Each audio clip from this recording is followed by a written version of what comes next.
Almighty God, who in thy wisdom and goodness has appointed the offices of rulers and parliament for the welfare of society and just government of men, we beseech thee to behold with thy abundant favor us thy servants, whom thou hast been pleased to call to the performance of important trust in this land. Let thy blessing descend upon us here in this house assembled. Grant us that we may treat and consider all matters that shall come under our deliberation in so just and faithful a manner, to promote thy honor and glory, to advance the peace, prosperity, and welfare of this country, and of those whose interests thou hast committed to our care. Amen.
Correction and approval of record of votes and proceedings of the National Assembly seat of Thursday, 5th March 2026.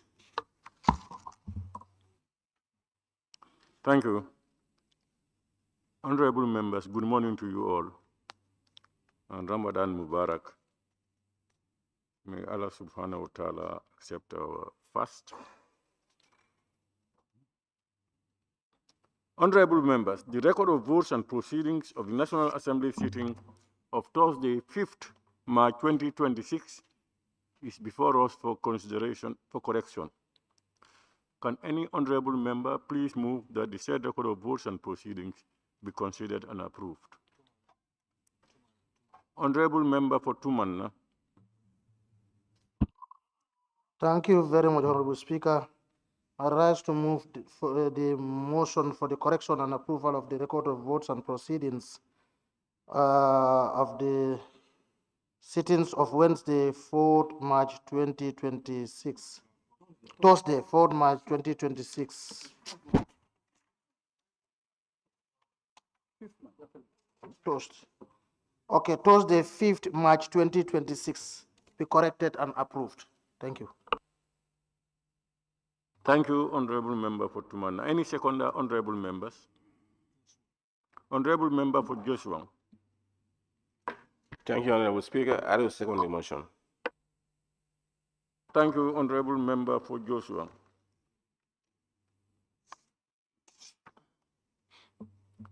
Honorable Members, it has been moved and seconded that the record of votes and proceedings of the National Assembly sitting of Thursday, 5th March 2026 be considered and approved.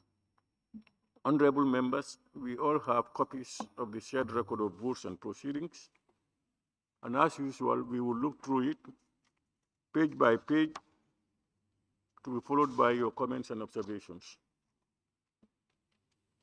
Beginning with page 1. Page 1.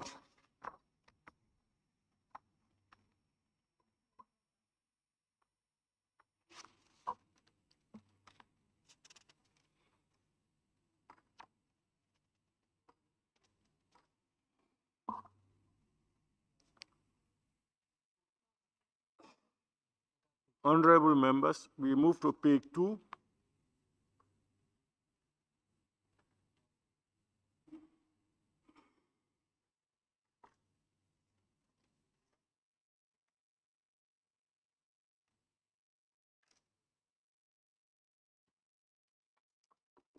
Honorable Members, we move to page 4. Page 4. Yeah. Huh? Page 4, huh? Woolley, East. Page 3. Yes. Thank you. The first paragraph in page 3 on the consideration of two bills. It's consideration of two bills. No, it's okay. I think it's fine because it's dealing with two bills. That's fine. I thought it was only one bill. Honorable Members, we move to page 4.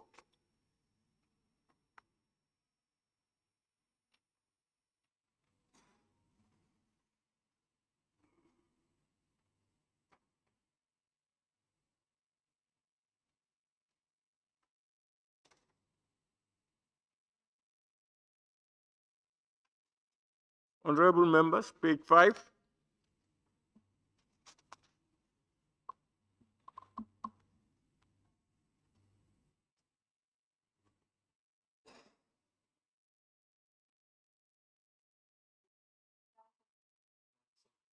Jara Central. Thank you, Honorable Speaker. Honorable Speaker, on page 5, motion without notice, 53E. The last line on that paragraph, Intellectual Property Bill 2025 it should be committed to the Committee of the Whole Assembly. Instead of 2, it should be B. Yes. 2025 B instead of 2. Thank you, Honorable Member for Jara Central. Any more comments on page 5? All right, Honorable Members, we move to page 6. Jara Central. Honorable Speaker, it's going to be the same issue on page 6 also. The last line there, Amendment Bill 2025. That one, we just eliminate the to and leave it to be committed to the Committee of the Whole Assembly. Notice. Yes. And wherever it appears, Bill Honorable Speaker. 2025. The Gambia Investment. And wherever it appears, Honorable Speaker. Mhm.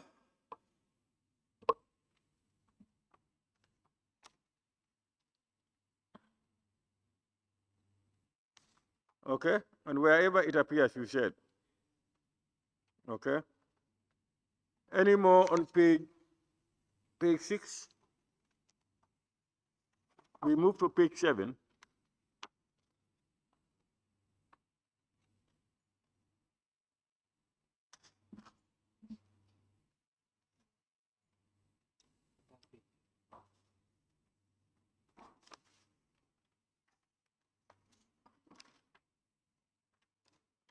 We move to page 8.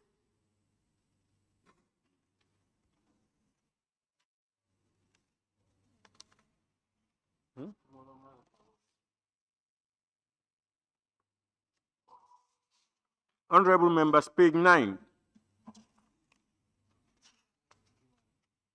Honorable member for Gimara. Yes, thank you, Honorable Speaker. Honorable Speaker, motion without notice, Order 53C. With the leave of this, Honorable Speaker, Honorable Sekou Ba, member for Basse, move a motion for the Assembly to consolidate the 3 reports. It should be 4 reports that we consolidated, not 3.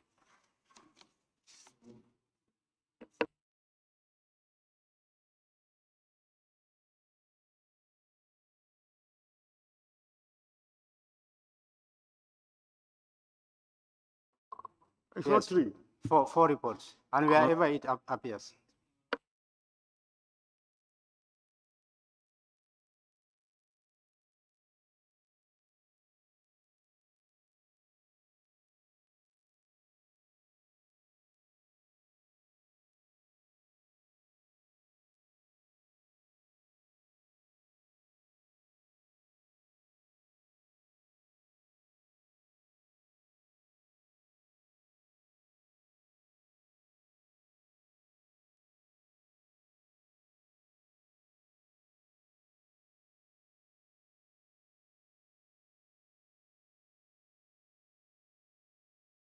Honorable members, if you look at just below that one, question put and accordingly agreed to. The Assembly agreed to consolidate the debate on the, as usual, 4.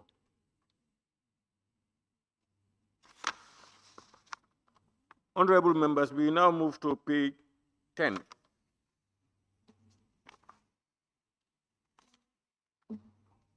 List. Small one. Page 10, where you have time allotted is one.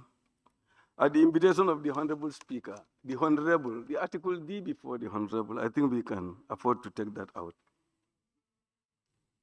Article D before Honorable Seni, Honorable Seni Jawara. That Article D. You mean you are talking about where you have Honorable Bile Tunkara, member for Kantora, below it? Huh? If you look at the motion, under the motion you have Honorable Seni Jawara, then the sentence under that, the first line, the Honorable Seni Jawara. I said we can remove. Yeah, because you know you have it before that one, before just on top of below Honorable Bile Tunkara and above, the same things apply. Have you seen it? At the invitation of the Honorable Speaker, you want the D out. Okay, the Honorable Seni, okay. Okay, I've seen that.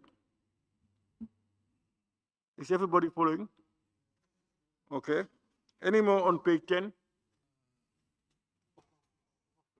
Upper Fuladu. Yes, the same page 10, the second paragraph, where you have Honorable Abdullah Sise, member for Upper Salum, should be all Yundum.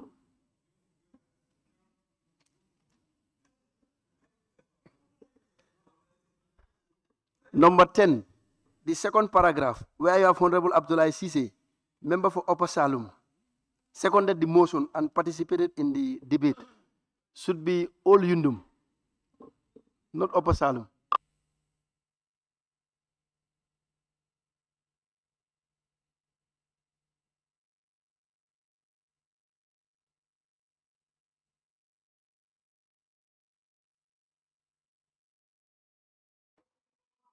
Honorable Alajimbo?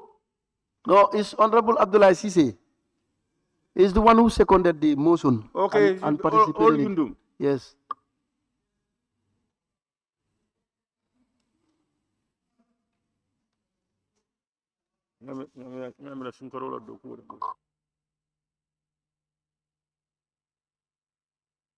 As we now move to the last page, page 11. Yes, Honorable Member for Wole.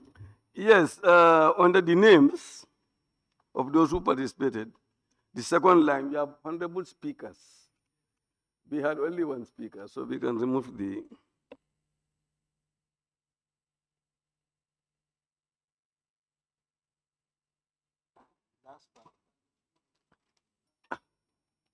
At the invitation of the Honorable.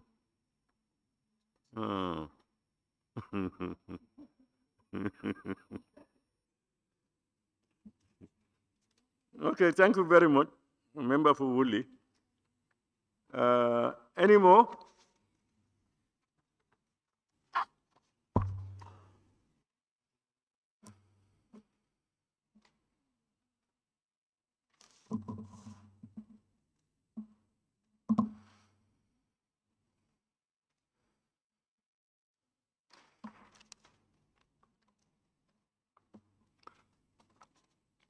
Honorable members, it has been moved and seconded that the record of votes and proceedings of the National Assembly sitting of Thursday, 5th March 2026 be approved with amendments. Those in favor, please say aye. Those not in favor, please say no. The ayes have it. Honorable members, the Honorable Member for Busumbala is absent with permission. Busumbala. He's here? Yeah, he came to me and unfortunately he was involved in some traffic accident. Yeah, and he wanted to go to the hospital.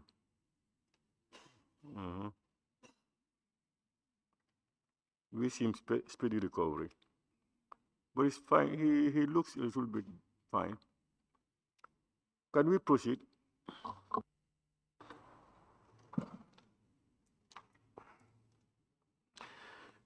Statement by Honorable Minister, Order 48 and 94.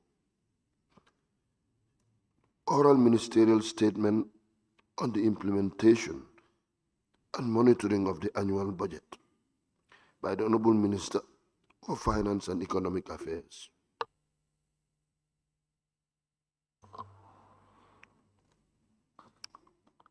Honorable members, as per the provisions of Order 94.1 of the Standing Orders, the Vice President or a Minister with responsibility of finance shall at least once during each session make an oral statement to the National Assembly on the implementation and monitoring of the annual budget. Accordingly, the Honorable Minister for Finance and Economic Affairs is scheduled today to deliver his statement to the Assembly. May I now invite the Honorable Minister for Finance and Economic Affairs to take the podium and make his statement. Honorable Minister.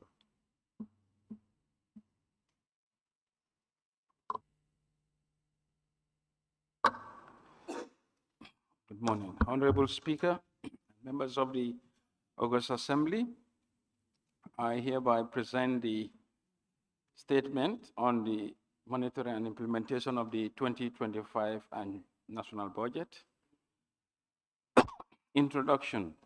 This brief explains how the government local fund, as approved in the 2025 Appropriation Act, has been raised, managed, and executed during the fiscal year of 2025. The brief highlights the key aspects of the 2025 national budget, such as revenues and expenditures, with respect to the effective monitoring of annual variances of the fiscal performance against the budget execution. The brief offers a high-level overview of the central government, GLF, financial operations, allowing for improved medium-term and policy-based budgeting reforms that integrates the annual budget cycle. The proper assessment of the effectiveness of the execution and management of the national budget will help in making informed, data-driven decisions and taking appropriate interventions to create and maintain fiscal discipline. This is to rationalize the GLF public spending through strengthening linkages between planning and budgeting with a view to aligning national development priorities with public spending. These efforts are geared towards consolidating gains in macroeconomic stability and addressing critical development requirements in economic and social transformation for inclusive growth through enhanced fiscal policies and enhanced public financial management for macro fiscal stability.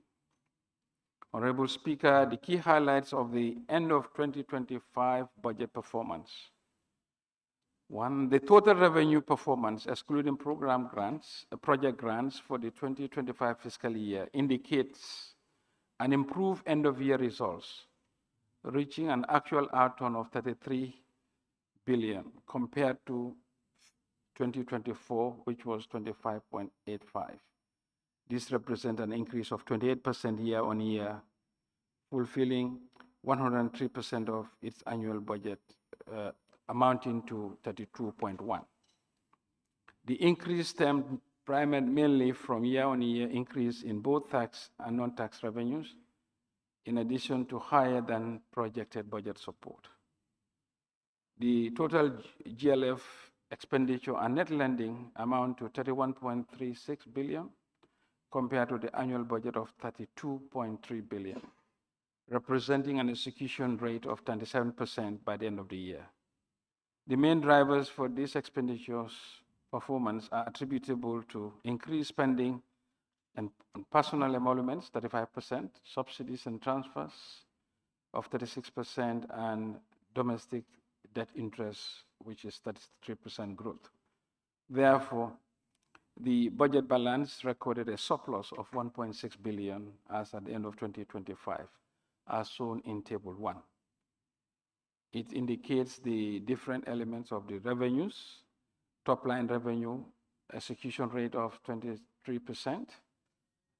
compared to 2024 performance of 28%, expenditure execution 97%, compared to the 2024 29% increase, net lending, and overall surplus at the year.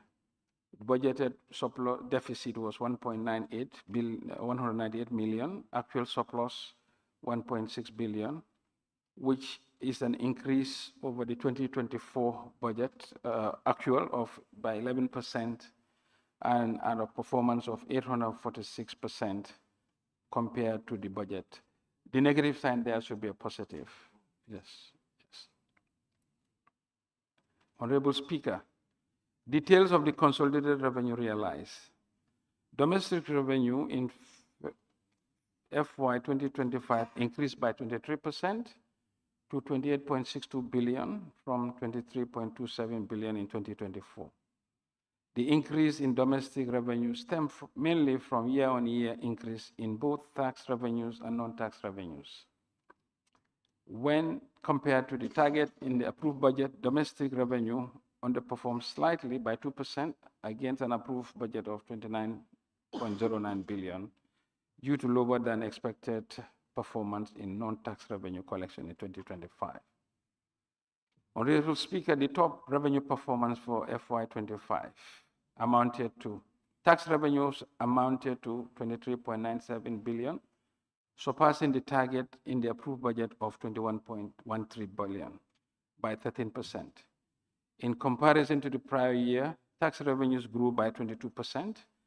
And in terms of the tax to GDP ratio, it has increased from 12.1% in 2024 to 13.1% for the year under review. The two primary components of tax revenue, direct and indirect taxes, increased by 24% and 21% respectively in 2025. The growth in tax revenue is driven by tax policy and administrative actions to promote the full compliance of withholding tax on donor-funded projects, the near full pass-through prices of domestic retail prices of petroleum products, strengthening third-party data matching, digitalization of tax administration systems and processes, tax audits, and improved performance of personal income tax, partly supported by a government salary increase, which came into effect in January 2025. VAT and excise duties collections also recorded improved performance in FY 2025 and significant growth in fuel revenues due to the periodic increase in the levy rate in 2025 has contributed to this improved performance. Direct taxes amount to 7.49 billion in 2025 compared to 6.06 billion in 2024. This increase is mainly driven by corporate income tax and personal income tax, which increased by 23% and 17% year-on-year, respectively. Indirect taxes stood at 16.47 billion in 2025 compared to 2024, which amounted to 13.65 billion, representing a 21% overperformance. This overperformance was primarily driven by improvements in collections in VAT, excise duties, improved duty on oil and on non-oil, import VAT, oil and non-oil, which increased by 24, 45, 11, and 13% respectively. The chart below indicates the movement of the different non-tax revenues respectively. Total non-tax revenue recorded amounted to 4.65 billion in 2025, up from 2.9 billion in the previous year, reflecting a 60% increase. The increase in June is due mainly to the increase in non-tax revenues collected by ministries, departments, and agencies, underpinned by revised government user fees and charges, better than expected dividend payment from the Central Bank of the Gambia, and strategic focus on revenue-generating sectors such as geology, interior, and fisheries. Despite these performances, overall non-tax revenue fell short of its 7.96 billion target in the approved budget by 42%. Honorable Speaker, consolidated expenditure. The detailed expenditure performance for the period is indicated in Table 2 below, with the top line overall expenditure as per the approved budget of 32.3, actual expenditure 31 billion, execution rate of 97%. Recurrent budget 28 versus actual 29, over performance by 3%. Other charges 13.54, 13.51, 100% execution. Interest expense 5 billion against 6.1 billion, 4% over performance. And capital expenditure 3 billion against 2.1 billion. The overall GLF expenditure and net lending for FY 2025 amounted to 31.36 billion, which represents 97% of the budget for the year. This shows that our internally generated revenues now covers 91% of our total expenditure during the review period. The main driver of the GLF expenditure includes spending on personnel emoluments, subsidies and transfers to subvented entities and institutions, and the domestic interests. Personnel emoluments amounted to 9.58 billion, while subsidies and transfers amounted to 7.23 billion. Current expenditures represent 103% of its approved annual budget of 28.28 billion, which amount to 29.2 billion for the period under review. However, it is 7.56 billion above the previous year's outlay. This is mainly driven by a 108% execution rate on the personnel emoluments, a 112% execution on the rate of subsidies and transfers, and a 110% budget execution rate of domestic interest payments. The 35% year-on-year difference on PE is mainly attributable to the government's effort to increase the salaries of the civil servants. Capital expenditure amounted to 2.16 billion. This represents a 57% of its approved budget of 3.78 billion. Compared to the previous corresponding period a year ago, capital expenditure decreased by 521 million, or a 19%. This reduction in capital expenditure is explained by the use of NRA levy to finance infrastructure projects. Budget surplus. Although an annual GLF deficit of 198 million was budgeted, a surplus of 1.68 billion was realized by the end of the year, surpassing the annual gross fiscal target. This was primarily driven by the disbursement of $45 million in the budget support from the World Bank, representing an improvement of 1.1 billion in budget support compared to the same period last year. The purpose of the grant is to support economic reforms, improve living standards, build fiscal space, and enhance delivery of public services. A portion of the grant was designated to settle central bank on the financing areas with car powership. This funding reflects the World Bank's continued support for the Gambia's effort to strengthen the fiscal space for investment in infrastructure, human capital, and environmental sustainability. Honorable Speaker, in conclusion, we can say that by the end of the year 2025 GLF budget implementation shows a high total revenue collection, excluding project grants, with an overperformance of 3% compared to the annual budget target, and a 28% increase compared to the same period of last year. However, this revenue turnover also coincided with high spending pressures emanating from increased spending in domestic interests, personnel emoluments, and subsidies and transfers to public institutions. Overall, GLF expenditures and net lending increased by 29% compared to the same period last year, reaching 97% of the approved budget. The gross surplus of 1.68 billion was significantly improved by the higher than expected disbursement of budget support amounting to 4.41 billion. Fiscal measures will continue to be instituted to support prudent management of medium-term budget implementation for macroeconomic stability, whilst making the needed public investment programs in the productive sectors that will improve growth that is sustainable, inclusive, and purposefully green. Implementation of this priority will bring about macro fiscal stability, improve domestic resource mobilization, improve value for money in public spending, enhance public procurement management, and improve public investment management and prudent debt management. Honorable Speaker, I submit. Thank you.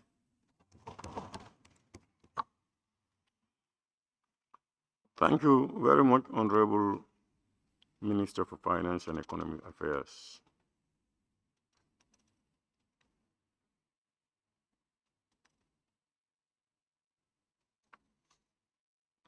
Honorable members, pursuant to Order 48, Sub 6 of the Standing Orders, and I quote, yes, Honorable Member for Councillor.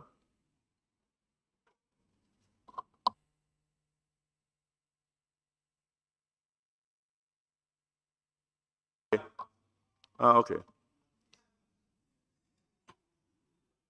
Honorable members, pursuant to Order 48, Sub 6 of the Standing Orders, and I quote, after the statement has been delivered in the Assembly, a period of questions on the statement, which shall last no more than 1 hour, may then ensue. The Speaker shall determine the period taking into consideration the content of the statement, the number of members wishing to ask questions, and the pressure of other businesses. May I now invite honorable members to ask questions relating to the Minister's statement. I have a list.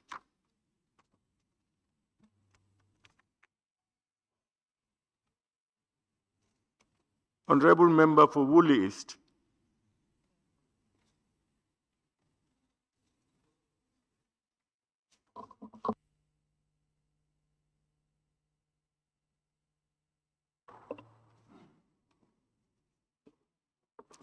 Yes, thank you, Honorable Speaker. I'm entitled to only one question.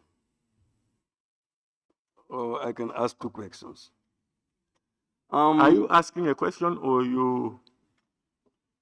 You're making a statement. Can I ask two questions? Is that possible? Go ahead.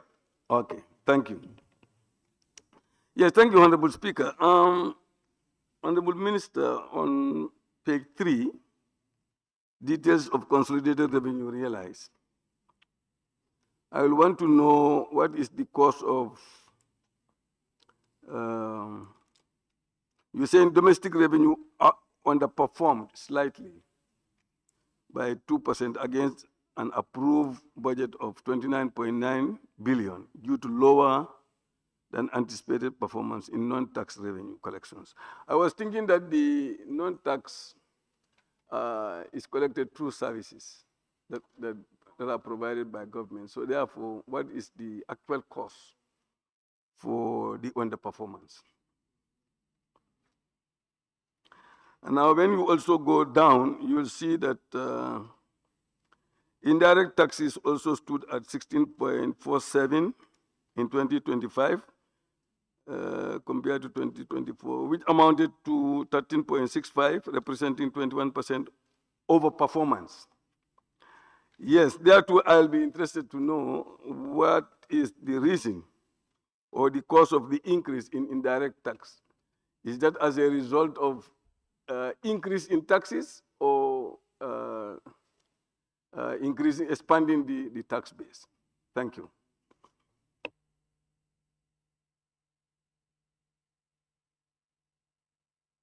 Honorable Minister, you can go ahead.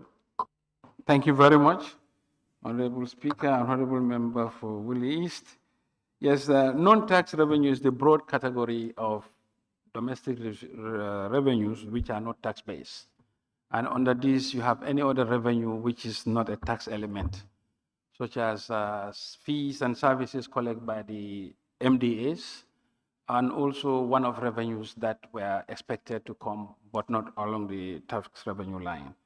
The underperformance on this item was principally due to we were expecting a tranche of the asset recycling proceed with Africa 50 to come in during the year, but it did not come as expected. So that was the explanation for that. Indirect tax overperformance basically is a accumulation of the tax efficiencies and enhancements that we have mentioned, which is both across the direct and indirect taxes in terms of more data matching, more compliance, verifications, as well as stated in the statements. So that is the overall increase of the efficiency of the revenue collection mechanism. As you know, we have digitalized many operations on the revenue collections, and those gains cut across both direct taxes and indirect taxes, like the VATs and others. Thank you. Thank you. I now invite the Honorable Member for Serekunda. Thank you very much, Honorable Speaker. Thank you very much, Honorable Minister.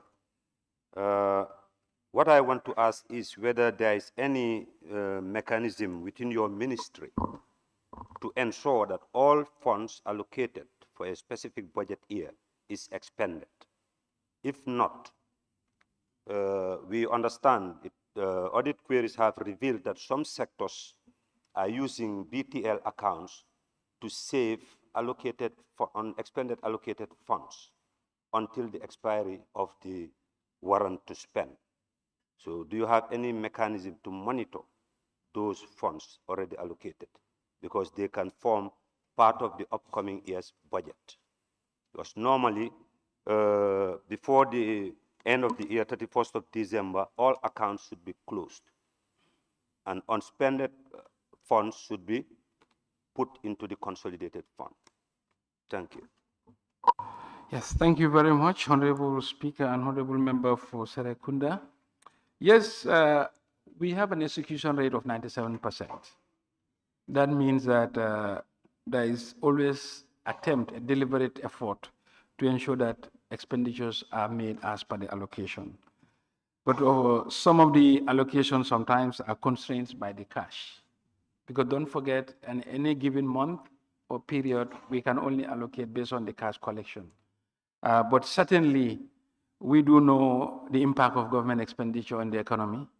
As such, we ensure that sectors are allocated cash as available to ensure that expenditures are done.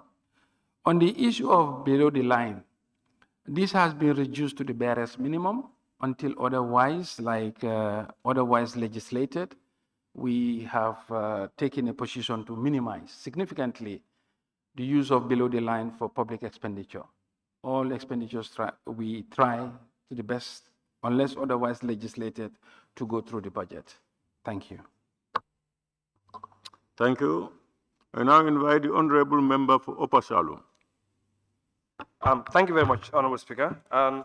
First, I just want to commend the ministry for such a wonderful performance in terms of the revenue and also for the prudential measures they've taken in terms of the expenditure. Because when you look at it overall, you realize that actually they've managed it very well and end up getting actually a surplus, which is actually commendable. Now, the question actually I have is twofold. While I see some budget entities, for example, the Ministry of Digital Economy, budget execution is about 373%, which is extremely high. I've also seen some like Independent Electoral Commission, about 20% execution, and Minister of Public Service about 53%. Can the minister help us to understand why do we have such a variance? Because when you look at the approved budget for digital economy was about almost 96 million, but they end up spending about 358 million. If you can help us to understand why, and while the others actually have very, very low budget execution. Thank you very much.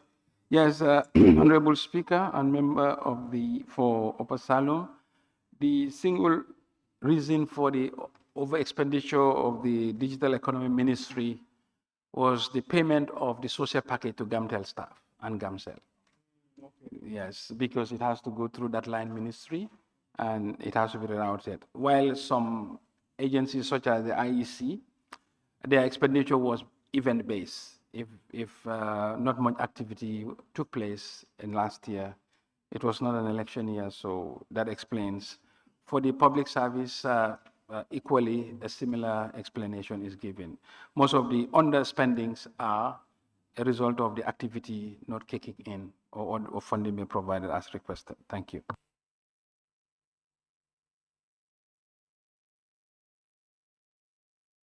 Thank you. I now invite the honorable member for Banjul Central. Thank you very much, Honorable Speaker. Honorable Minister, if you look at page 2, based on your submission, we could see that there has been a shift when it comes to mobilization of expenditures, basically. So my question would be, when it comes to the revenue growth, to what extent is the 28% highlighted here, the revenue growth, structurally, how is it structurally sustainable, basically? Because we could see that about 45 million US dollars from external budget support was seen here. And my question would be, should it be purely based on domestic, maybe, resource mobilization? Because we can see a lot of external funding have been a huge part of this. That is one. And when it comes to the expansion, based on our economic burden, we could see that there's been a growing reliance on recurring expenditures. Isn't that concerning when it comes to putting pressure on our future budgetary sustainability? Thank you very much. For purpose of clarity, we receive higher budget support than expected. That contributed to the surplus. But as you can see, our domestic revenue, which excludes the budget support, is able to now cover 91% of our recurrent expenditure. So on the revenue growth sustainability, yes, we expect the trajectory to be sustained because of the reforms put in place of digitalization, data matching, withholding tax enforcement, as well as the use of digital platforms at the GRA. Increasingly now, as you know, most government revenues are now no longer collected by a cashier, is using the government.gov payment. So most of the revenue collection enhancements are put in place. Yes, the budget execution was as per the budget formulation itself.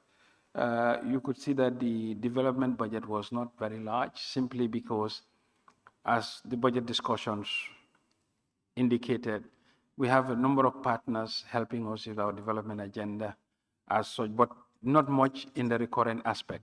So that's why the development budget execution was lower.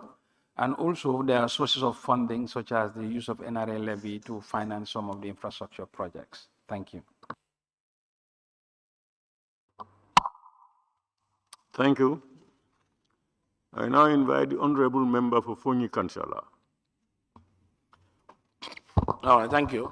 Honorable Minister, in your deliberation, you talk about the budget surplus, in which a funding of $45 million was supported by the World Bank. Yes, and you've also said a portion of it was also been financing of the areas by the central bank with CAPA. I want you also a clarification. In this portion from the 45 million, portion of it used by the payment areas of CAPA, and also when you look at the main objective of it is about economic reforms, improving living standard, a host of orders for the support of the fund. What actually have these also funds benefited, apart from the issuance of a portion of areas of CAPA? I want you to deliberate on that, because it's not specifically mentioned in your deliberation. Thank you. Thank you very much, Honorable Speaker and Honorable Member for Fonyi Kansala. The budget support is meant to augment government revenue and is applicable generally across the government expenditure categories. In this particular instance, what we had budgeted was 20 million as per the budget formulation. But the bank added additional 25 million. Why we mention the sectors? For each budget support, there are triggers, which are the sectors mentioned. They will say, okay, for we to give you the budget support, we want to see legislation, we want to see regulation in these sectors. So only upon meeting or realizing those targets, those budget support comes in. That's why you will see that we have a number of bills or regulations that are premised on those sectors, like environment, energy, social livelihoods, that form the cornerstone of a budget support agreement with the World Bank. They'll say, if you do these reforms in these areas, we'll support you with this. And when that support comes, it goes to the general pool of the revenues of the government. Thank you. Thank you. I now invite the Honorable Member for Bakau. Thank you very much, Honorable Speaker. Honorable Minister, on page 6 of your statement, an annual GLF deficit of 198.33 million was budgeted. A surplus of 1.68 billion was realized. Can you explain to this august body how this amount was realized as a surplus? Thank you very much, Honorable Speaker and Honorable Member for Bakau. When we formulated the 2025 budget, it was with a deficit expected for GLF of $198 million. But we received higher revenue than we projected by 3%, and we also spent less than was expected as per the budget by another 3%. It is those cumulative impacts that gave rise to the budget surplus of 1.18 billion. Thank you. Thank you. I now invite the Honorable Member for Brikama South. Thank you very much, Honorable Speaker. First, Honorable Minister, I definitely want to thank you and your team for a performance, more especially when you come to the revenue mobilization. Notwithstanding, there is a shortfall when you come to the non-tax revenue. And if you look at it, the 2025 target was 7 billion, but even in the 2026 approved budget, it has been declined to about 5 billion. And you made mention of this, what you were expecting from the asset recycling was not forthcoming. So are you telling us even in the 2026, we are not going to get that from the asset recycling? The other question I want to ask is about the revenue performance. That cover up almost 91% of our expenditure, which is really amazing. But if you look at the largest consumer is PE. That has seriously gone into it. And as a minister, a policy advisor to the state, and you thinking of if we can relook salary restructuring so that we can attain what we call minimum take home instead of incremental on incremental basis, that will always create this disparity gap so that we can have a serious minimum take home as far as the civil service is concerned. Please. Thank you very much, Honorable Speaker and Honorable Member for Brikama South. I'll start with the last point. When it comes to the emoluments, which has significantly increased, we all knew at the time that currently the living wage before the increase of the civil servants was very low. And this was what informed the salary increase that took place. And the salary increase was not a 1% fix across. It was graduated, it was scaled through. And today, as we speak, nobody in the core civil service is paid less than $6,000 monthly. $6,000. Nobody is taking home less than $6,000. Before, this used to be as low as $2,000, $2,500. So the lower grades have an increment of more than 100% as a take-home pay. This was the whole idea. When it comes to the salary restructuring, it goes with the personnel management because you have to do what they call right sizing, competence assessment, which is the competence of the Public Service Ministry, and the reforms of the civil servants and services ongoing. With the completion of those reforms, we believe that can better inform the basis for any salary review. But I'll hasten to mention that determination of a minimum take-home pay is always, we want to ensure that all Gambians have a dignified life in the civil service. And we believe what we have started with as a minimum of 6,000 will be ongoing. On the, of course, it's a moving target. These reforms are to be front-loaded by the public service reforms on the civil service. On the non-tax revenue, yes, this was a one-off triggered by expected inflows of a light ticket item. And we were cautious that in the 2026 budget, this amount has been recalibrated based on the discussions that took place between Africa 50 and the government. Thank you.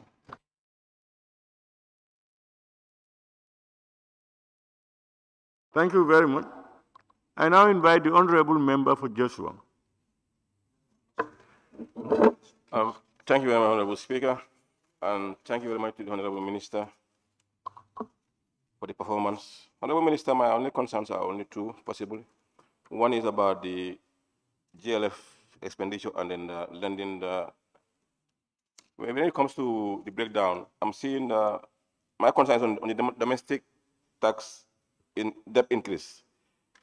In interest increment on the 33% increment, what are you doing to play around within that area to bring the interest down? Because 33% seems to be on the high side.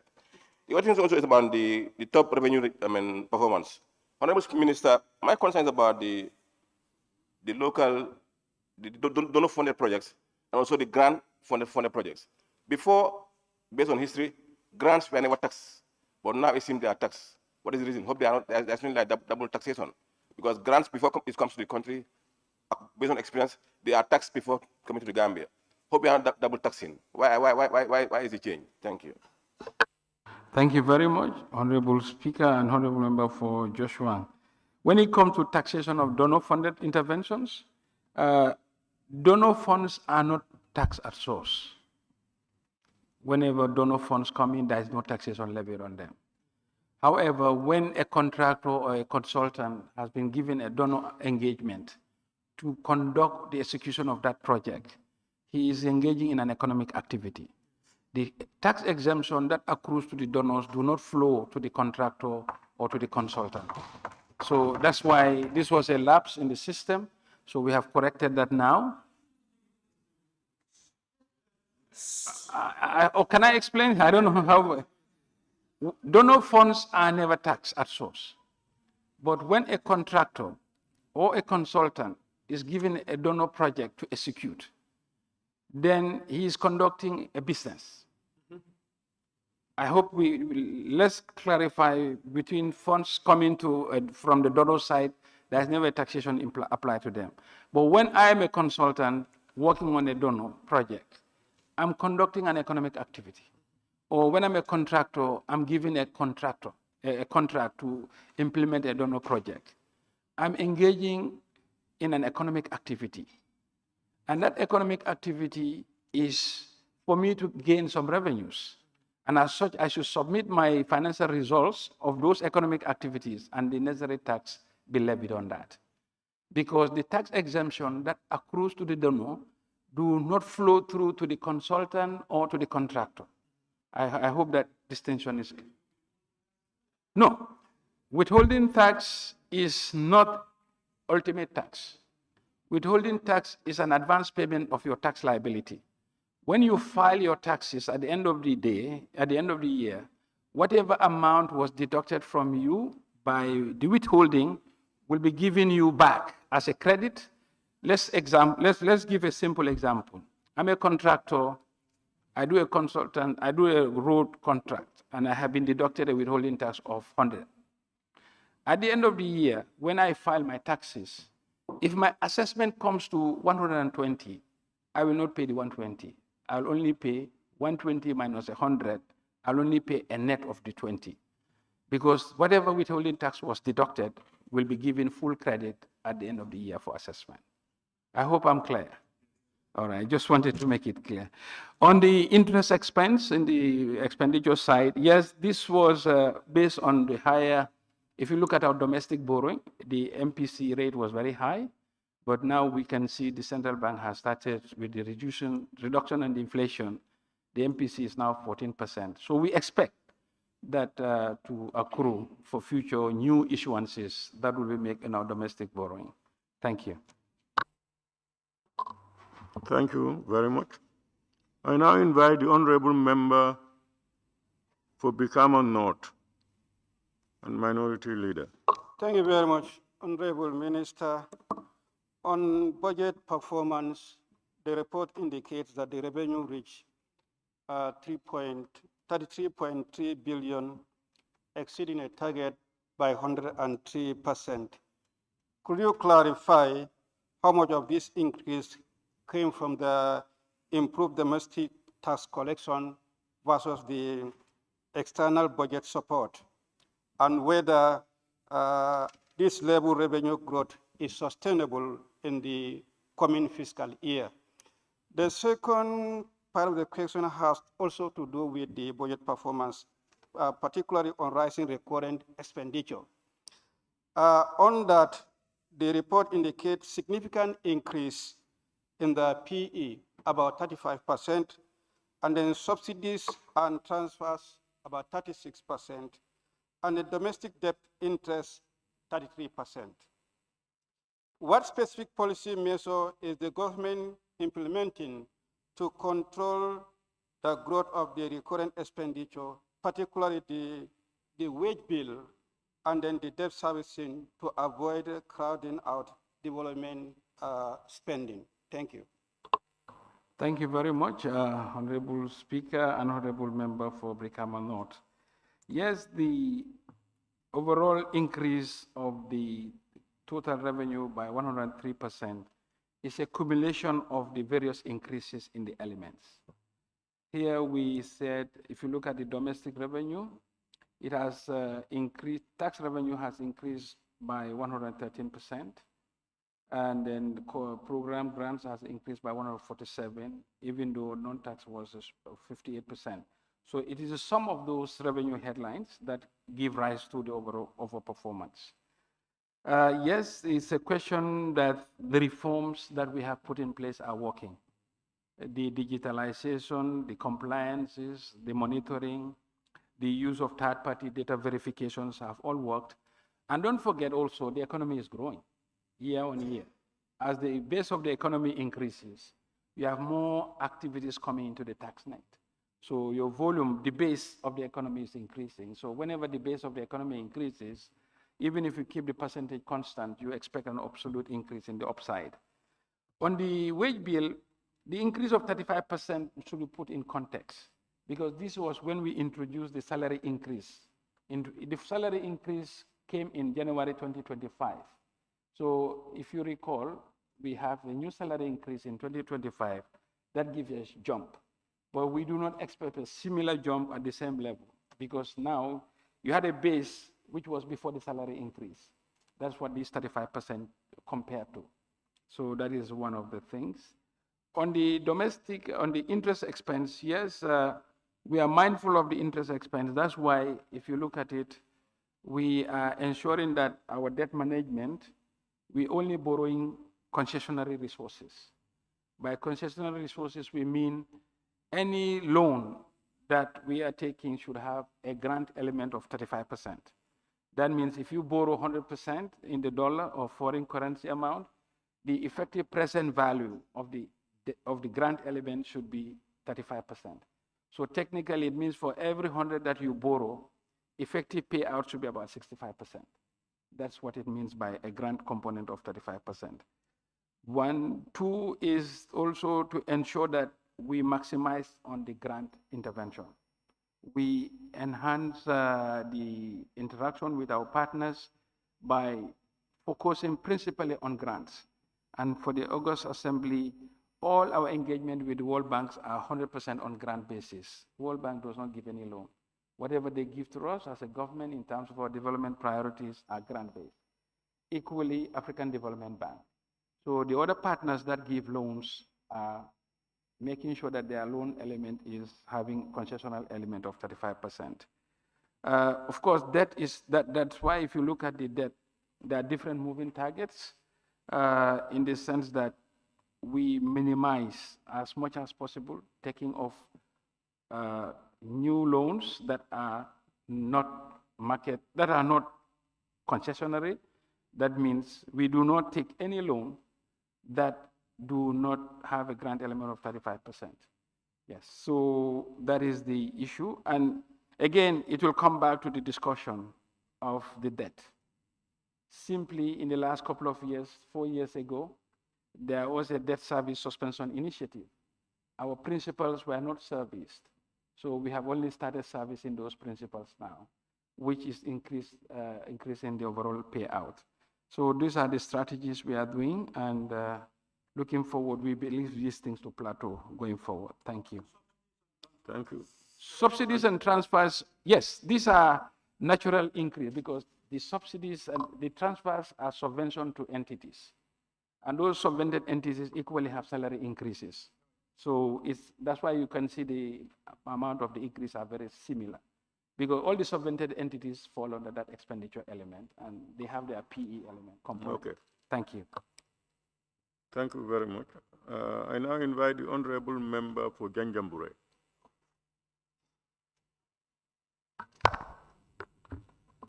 Thank you, Honorable Speaker, and thank you, Honorable Minister, for a job well done.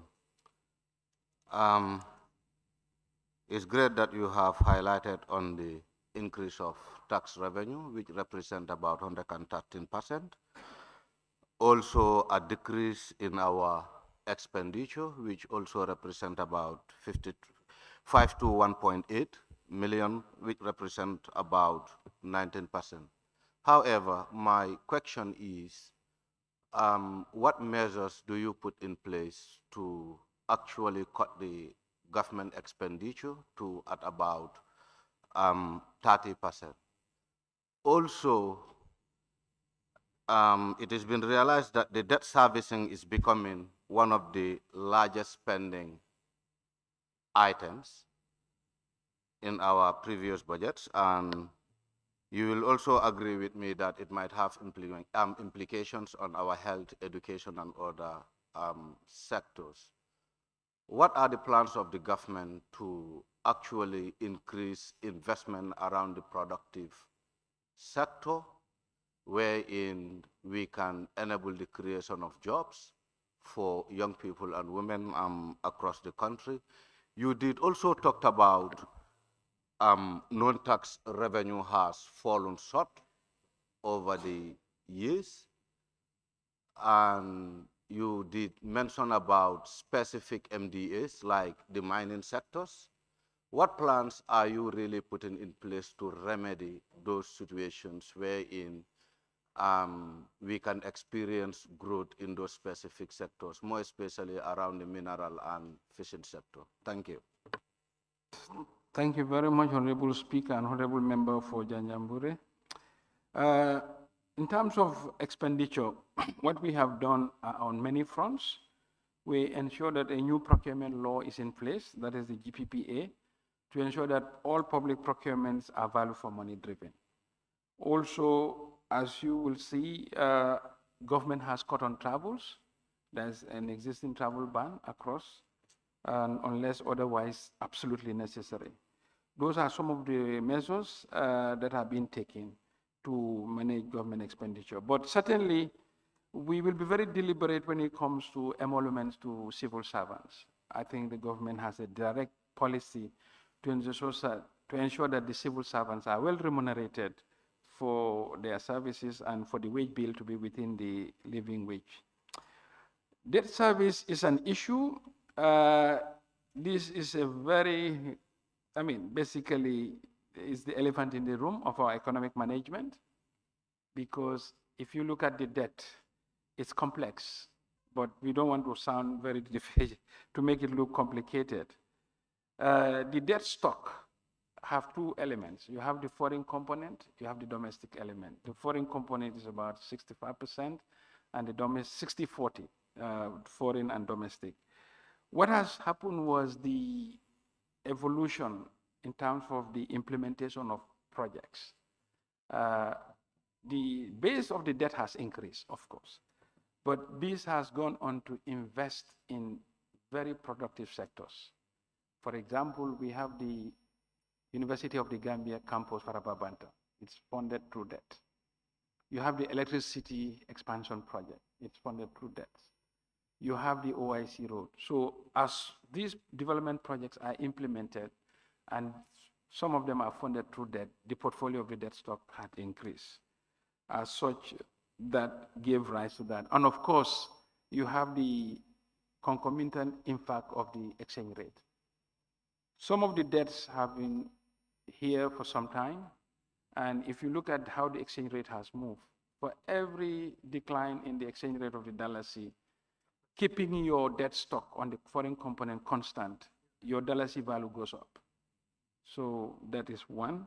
And this was triggered by a number of factors. If you look at post-COVID, there was a debt service suspension initiative. The government was given a break not to service the principal of the debt element. So, but by keeping the principal unserviced, your base remains, but meanwhile your exchange rate depreciates, so therefore, for every component of that amount, you will service more. What we are doing about this is to ensure that we are mindful of our debt contracting. As I have said earlier, we only contract concessionary debt. That is debts with a grant element of 35%. And we contract debts that are long-term, so that their repayment period will not be very heavy in the immediate. Some of them have a grace period of 5 years and repayment period of up to 15 to 20 years. And two, the most important thing is to increase your capacity to service those debts. And that comes from the top line. We are increasing our revenue mobilization, because as the economy grows, your revenue should equally go up and your ability to service the debt should grow up. But not only that, we are investing in the productive sector. If you look at the 2026 budget, we have allocated the largest amount to agriculture as a sector ever. I think the increase is more than 100% compared to the previous years. And increasingly more, we are also investing in infrastructure and energy. Investment in infrastructure and energy is the artery or the backbone of any economic system. We believe those are investments that will yield benefits that will grow the economy, and the resilience of the economy will grow with that. On the non-tax revenue, particularly in the mining sector, we've taken note of that, and work is advanced, working with the sector to ensure the revenue collection and also the monitoring of the sector reporting are enhanced. These are the measures we've put in place for the non-tax revenue, particularly when it comes to mining as a sector. Thank you. Thank you very much. I now invite the Honorable Member for Kiang West. Honorable Speaker, thank you very much. Honorable Minister, whereas we acknowledge the performance of the revenue mobilization, and but expenditure, you have reached 97% of your total budget execution. Which sector constitutes the highest spending of this that you've talked about?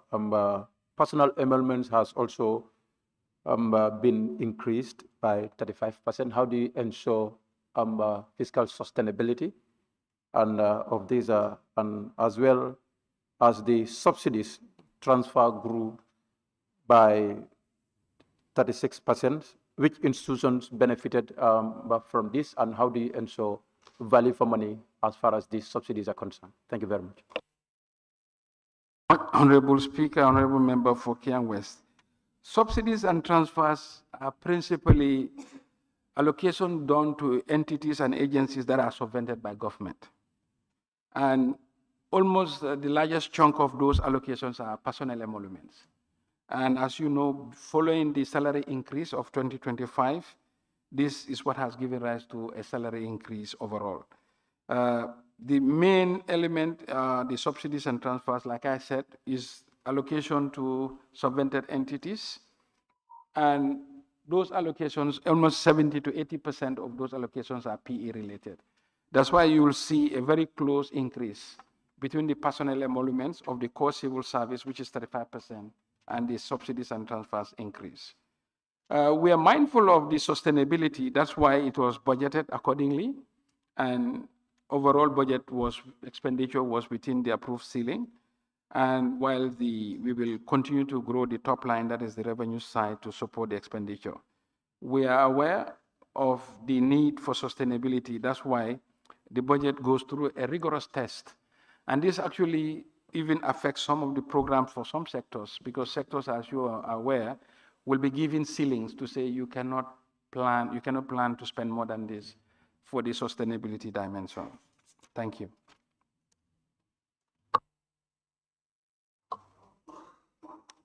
Thank you very much. I now invite the Honorable Member for Kantora and Majority Leader. Thank you very much, Honorable Speaker. Honorable Speaker, permit me to also join my colleagues to commend the Minister of Finance and Economic Affairs for a job well done. I'm not surprised that the Minister has been nominated as the African Government Minister of the Year. This is a clear testament of his continued service to the nation. Honorable Minister, I don't think history can prove me wrong, but there is no minister that was able to fully execute 91% of his budget based on GLF without depending on donor support. Honorable Minister, I will go straight to the question.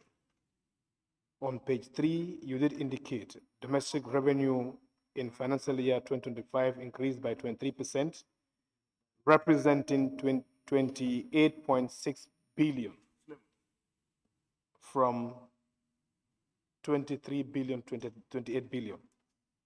And the bottom part also, you say it's an increase in tax stood at 16.47 billion in 2025, which amounted to 13.65 billion, representing a 21% overperformance. We want to know, these increase, is it as a result of increase in tax head or because of prudent compliance that you put in place to expand the tax base, or are we just getting the results based on increase in tax head, or because of your ability to make sure that there are measures put in place to tax on ideal sectors that are ideal to make sure that you broaden the tax base for the increase? Thank you very much. Thank you very much, Honorable Speaker and Honorable Member for Kantora. Thank you for those observations, point noted. Yes, the increase, first of all, we will hasten to say that there has been no tax increase last year. The only component that we increased were for wine, gambling, and spirits. In fact, if you look at what has happened on the personal emolument side, we have effectively reduced the personal emoluments. Because before, the first 24,000 was tax-free. But for last year, we've increased that from 24 to 36,000. So that means technically every civil servant has been given additional 12,000 earnings tax-free. So technically the pay-as-you-earn component of the taxes has been reduced to the tune of 12,000 from a base of 24,000 to an increase of up to a maximum of 36 being tax-free. These increases were not resulting from increase in the tax rates, but principally from enhanced compliance, digitalization, the reforms, and the broadening of the tax base. If you look at the measures we have taken, I will take one example like the duty waiver. Now, our duty waiver compliance is a whole compliance approach. If you apply for a duty waiver, we will check whether you have complied with all other aspects of taxes. Whether you pay as you earn, you are compliant, your corporation tax or VAT. So if you're not compliant, we'll say, yes, you have your duty waiver, but please comply with these elements first. So once you comply, you come into the tax net. So more entities and agencies are coming under the tax net than before. And of course, the overall economy has grown by 5–6%. And with that growth in the base, certainly the increase in the revenue follows suit. And GRA and other agencies have also increased performance. If you look at the operations now, with the operations of the Ascuda wall, everything is digitalized. So minimization of fiscal interaction, and we have abolished all cashier positions in government. There is no cashier position in government now. All payments are made to a bank where revenues are lodged promptly, and as such, once that is happening, efficiencies are resulting. So these are the bedrock of the reforms that we have instituted, and these are like irreversible reforms. We hope the results of this will continue to stay with us for the foreseeable future. Thank you. Thank you very much. Honorable Member for Jara Central. Thank you very much, Honorable Speaker. Thank you very much, Honorable Minister of Finance. Honorable Minister, how did the 2025 budget implementation improve service delivery in critical sectors, such as the health, education, and agriculture? Well, thank you very much. We believe basically that's a question for the users of those services. As a minister, my role stops at allocating resources. But we believe with enhanced allocation of resources, service delivery should follow suit. For example, if you look at education, today the University of Gambia and Faraba Banta campus is a world-class campus that has enhanced service delivery. You look at the service delivery in terms of school feeding program, that has also followed suit. And electricity access has also followed suit. Today, we have almost 90% of the country covered by electricity, which is a huge improvement. And these are all funded from the budget. So we believe the service delivery should have improved, but the citizens of the country can see for themselves whether those service delivery are consistent with what I'm saying. But these are the numbers, these are the things I can think of ahead. Agriculture, we have increased the allocation to agricultural sector. You can see how the groundnut purchasing has gone seamlessly, and a lot of improvement across sectors. Health sector, if you look at the coverage, the health sector, more ambulances are now provided. The Riders for Health has increased the fleet by more than 20%. And today, if you look at the road construction across the country, the Kiang West, the Hakalang, I will hasten to tell the Nyominkas they can now come to Banjul with their white shirts. Thank you. Thank you for that compliment. Honorable, I now invite the Honorable Member for Central Badibu. Thank you very much. Honorable Speaker, these informations before us are very timely. I want to thank the Minister for this fulfillment to the Parliament. But Honorable Speaker, by looking at the top revenue performance, it stated the tax revenue for FY 2020 amounted to 23 billion, surpassing the target in the approved budget, 21.13 billion. So the figures here, I don't know whether for us, we are not opportune to do economics, but does these figures go with the current realities? Now, you talk about the performance that, the things that are in place, like the increase of salaries. Now, these salaries have been done, it's not completely 1 year now. So how does this increment contribute? The increment, the salary increment that you said, and there was a wave of 12,000 that they did not, deduct from the salaries. So I don't know, what do you mean by that? I don't understand it clearly. How can you have salary increment and at the same time you said when the salaries were increased, deductions were not affected? I don't know, unless you help me. And if you look at the other aspects, the other areas that you generate revenue, example, geology, interior, fisheries, why not you help the Parliament with the breakdowns of these incomes? Thank you. Thank you very much, Honorable Member for Badibu, Central Badibu. What I meant by the increase in the tax-free, because the pay-as-you, and that's income tax payable to employees of the government. Before the 2025, the first 24,000 was tax exempted. That means if you are paid 2,000 monthly, you don't pay any income tax. Come 2025, we increased that to 36,000. So that is a 12,000 tax-free increase, because now it means if you're paid a monthly salary of 3,000, you are out of the tax bracket. That's what we mean by that. In terms of the increase of the revenue, what we explained was that there was a broad set of reforms that give rise to this increase, from digitalization, enhanced data compliance, enforcement of withholding tax, and of course, the base has increased.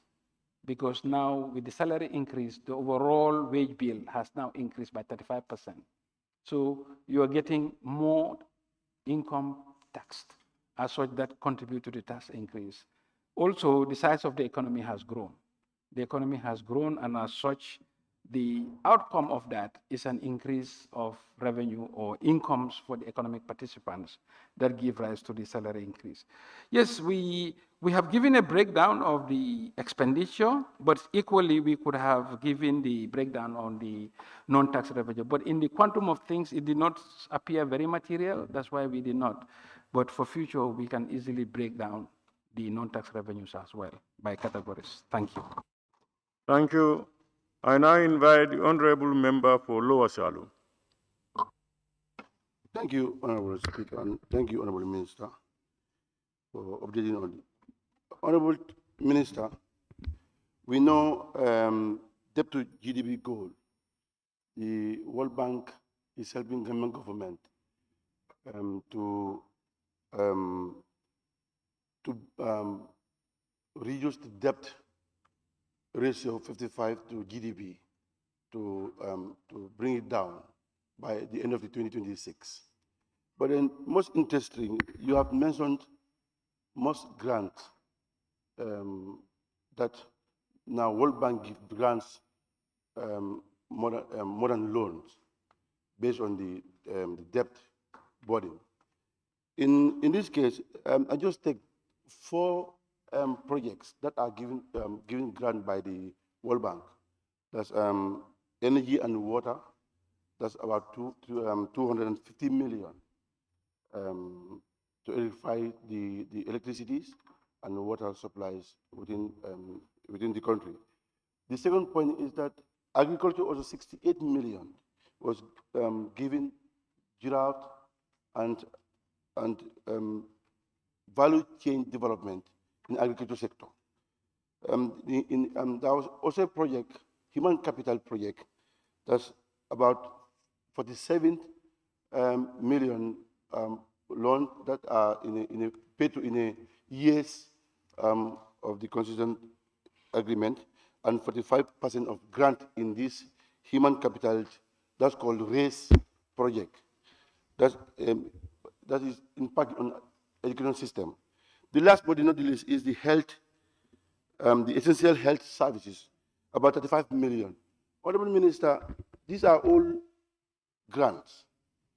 How impact this grant, and how do you monitor this grant monies if they comes, or what is the challenge to get these grant monies available in the country, and what impact it gives for the citizens? Thank you very much.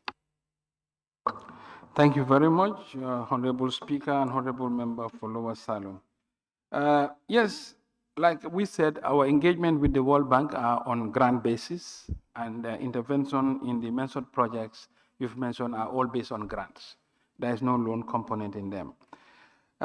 These are important. For example, the 68 million in the Giraffe project is implemented over a number of years. There is a whole project implementation unit at the Ministry of Agriculture, and the Ministry of Finance also has an aid coordination directorate that follows closely the implementation of these projects. Each project has a yearly timeline and execution. And for example, the Giraffe will construct roads to connect farmers to the markets, and I think those contracts are being awarded. Equally, in the human capital project, which is RISE, is covering tertiary education. It covers the public service delivery, enhancement of reforms at accountant general, internal audit. All of these are ongoing. But these are multi-year projects, and they are not implemented in one period. So monitoring is following as such. But certainly be rest assured that the reason for this is to support us in our debt vulnerability.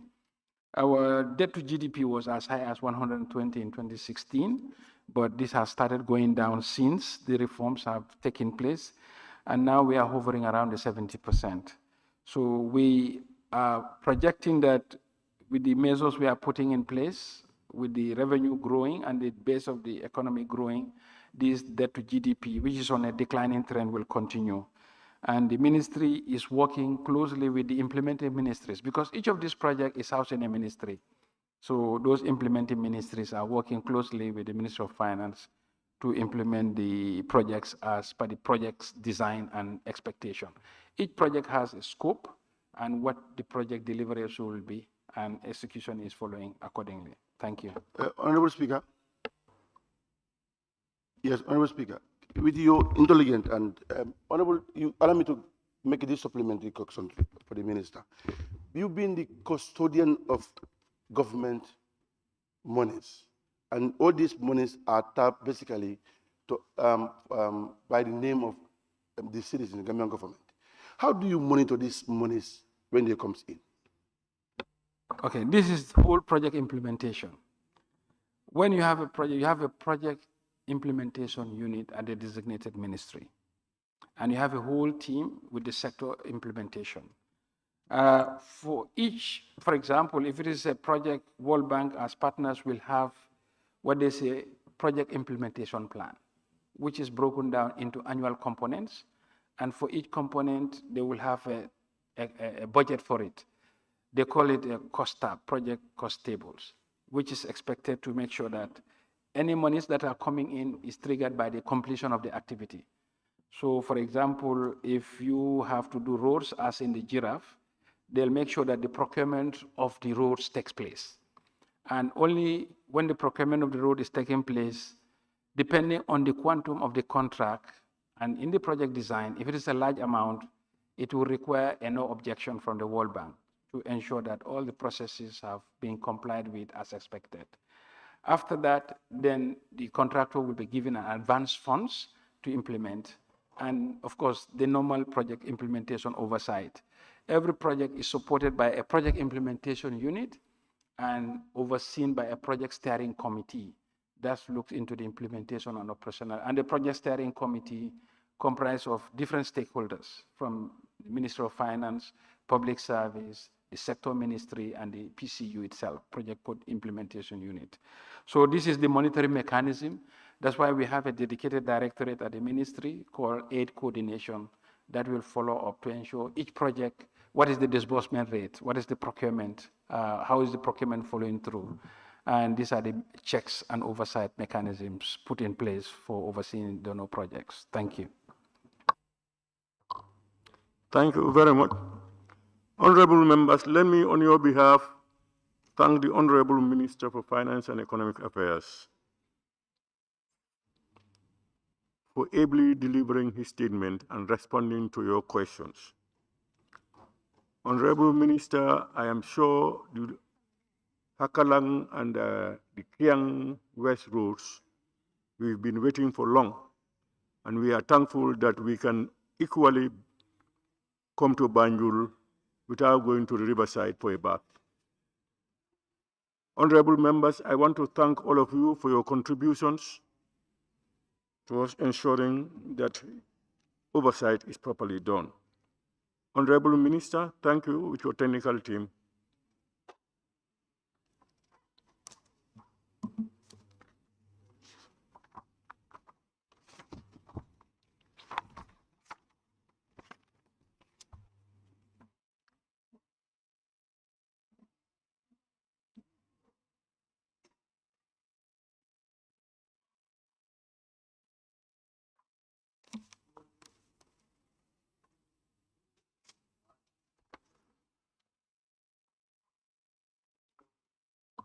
Clerk, may we proceed? Thank you. Bill, Order 72, consideration stage.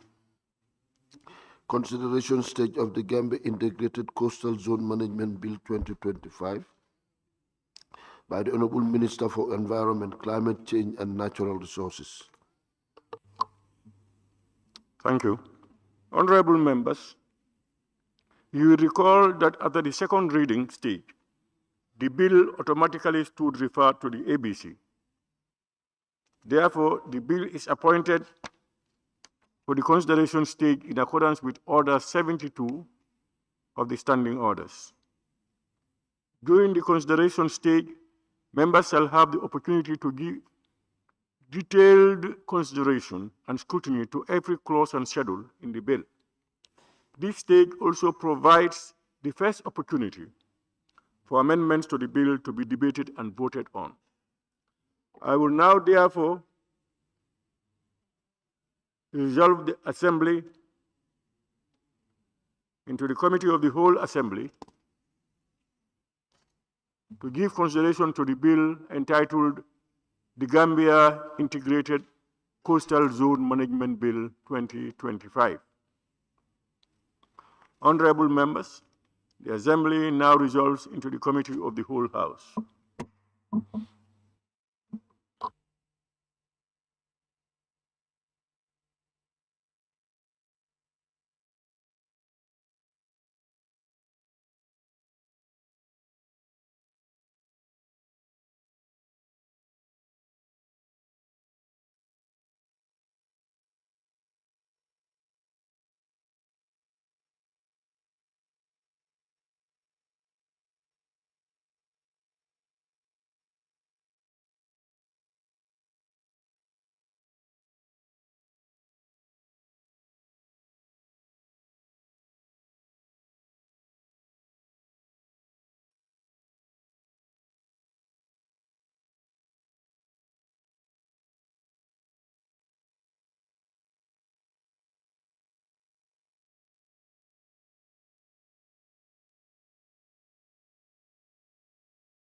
Honorable members, the Assembly will now go into the Committee of the Whole Assembly to consider the Gambia Integrated Coastal Zone Management Bill 2025, clause by clause.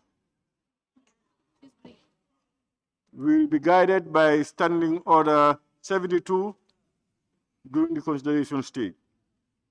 Let me welcome the Honorable Minister into our midst. Honorable Minister, you are most welcome.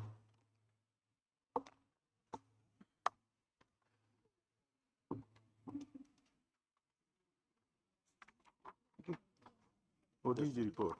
Yes. Okay.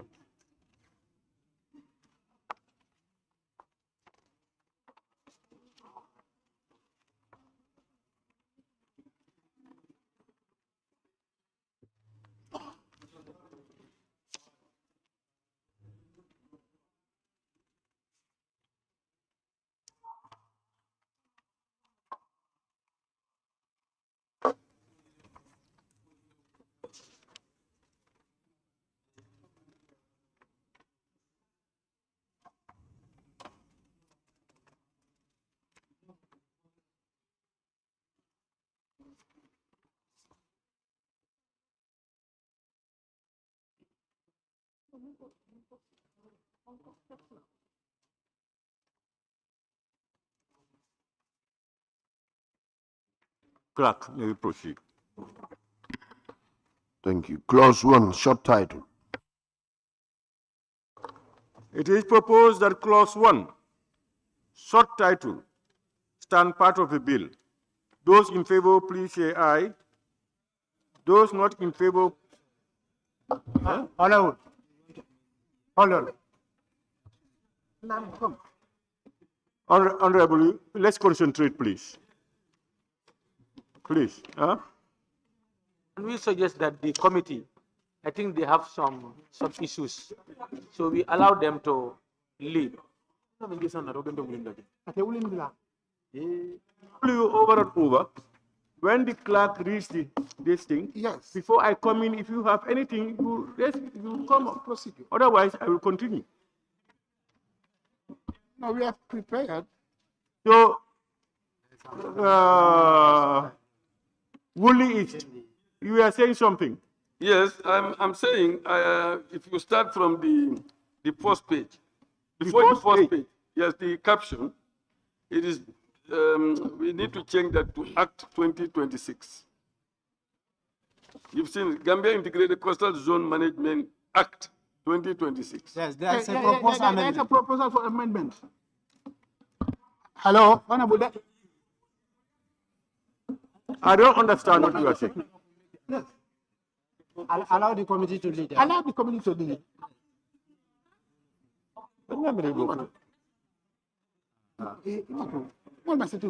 Some of your concerns might have been addressed by the committee. Exactly. So when the committee takes the lead, if there are any omissions, you can come up. Absolutely, yes. And then go about with it.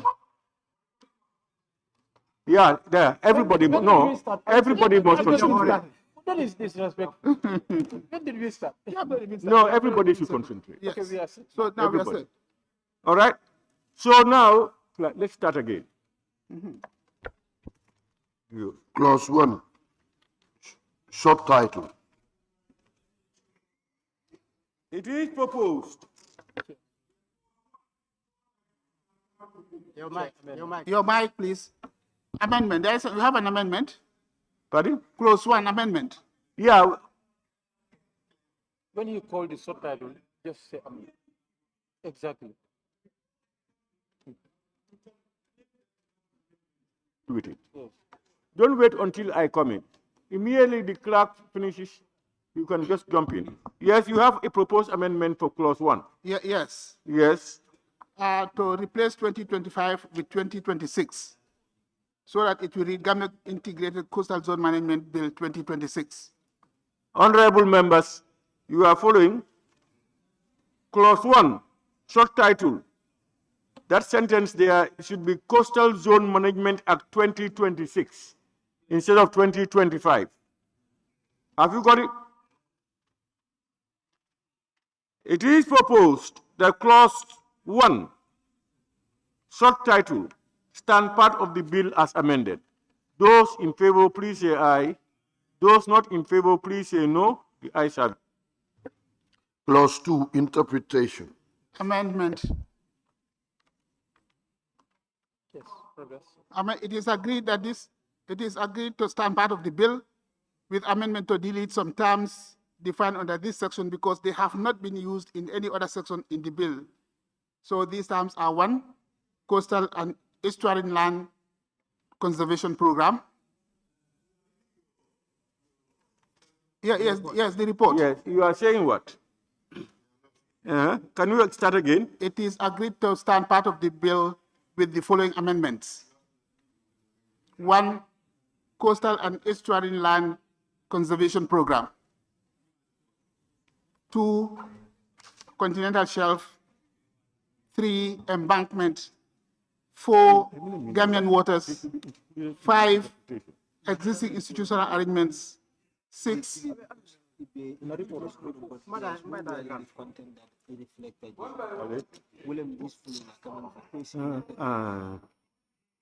Fine on the. Please. There's a chair sitting. But let me finish, please. Release some terms defined under this section. Those amendments you say. Wait, let me come in. So you are proposing that these ones be removed from the interpretation? Yes. Huh? Yes. That's your proposal? Exactly. Yes. And do you have anything changed? Who else? Who has a proposal? Is that the proposal? So the committee is saying that those itemized issues, please, Roman 1 to Roman 8, yes, in the interpretation be removed, because according to them, they appear nowhere. Yeah, in the bill, exactly. They appear nowhere in the bill.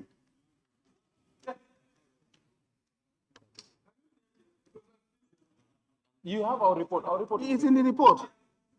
I don't have your report. Mention them. I really don't have it. Sorry, I don't have your. Oh, you don't have the report? Our report is circulated to members. Yeah, you have dealt with it. I'm sorry, I don't have it. But just No. mention them. There is something. There's a proposal. I don't know. He's not mentioning them. You support the proposal. Just say Roman. But this report was tabled here and adopted. Honorable members, the proposal is for the deletion of these items. Are you in agreement or not? You are in agreement. They cannot know because they don't have the report with them. All right. Huh? Look at it. The items are 1, coastal and estuary and conservation program. Chairman, the members should look for a report. Continental shelf. 3, embankment. 4, Gambian waters. 5, existing institutional arrangements. 6, national estuarine reserve system. 7, sustainable development. And 8, the Gambia territorial waters. They are all there. Where? You cannot tell us they are all there. They are all in the bill, or they are all not in somewhere.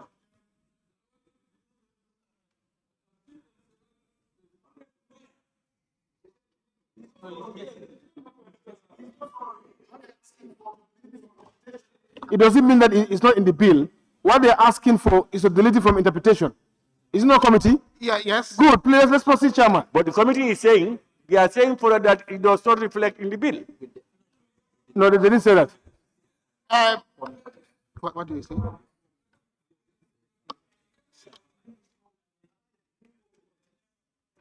Let me read what they wrote. Agree to stand as part of the bill with amendment to delete some terms defined under this section because they have not been used in any other section in the bill. Yeah. This is what they are saying. This is what we are saying. Only is not go through the bill. Just give us as excuses. Only is saying that it appears in the Let bill. him show us where it appears in the bill. Let him show us. Please, can you show us where it appears in the bill, please? Honorable, You want to come and please, let's allow him express an opinion. He will not carry us along until he is able to justify what he's saying. He is saying that it appears. Let's allow him tell us where it appears.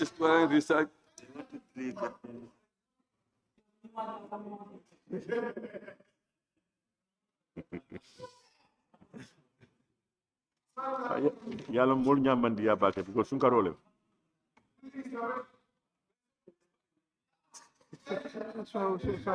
All right. So, honorable members, are you in agreement that this number Roman 1 to 8 be removed from the interpretation section? It is proposed. You have? Yeah, on this particular one, on interpretation. All right, all right. No, it's on interpretation still. Where is it? All this. What about this one? Close.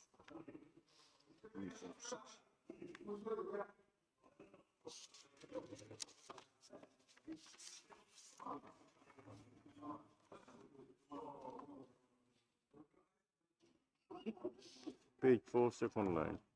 To read is to sustainably manage the coastal and marine environment.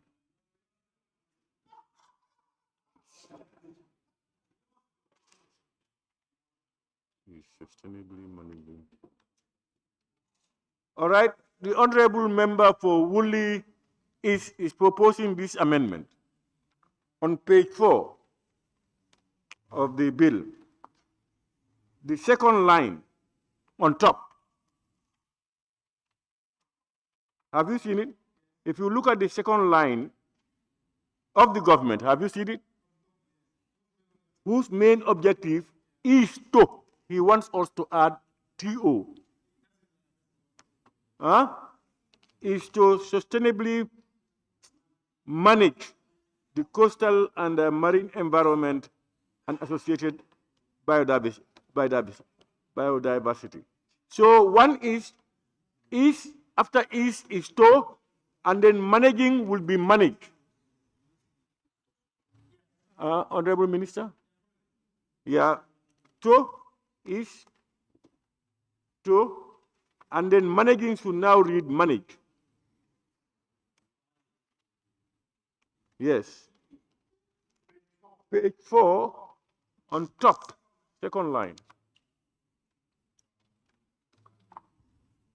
Have you got it? That's the only one on that.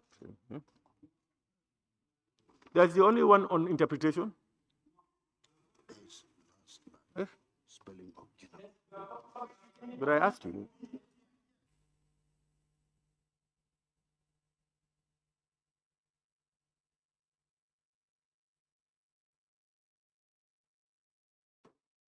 Page 4, last line.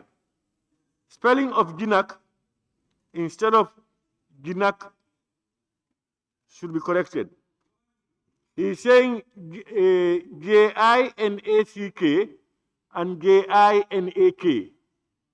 Which one is?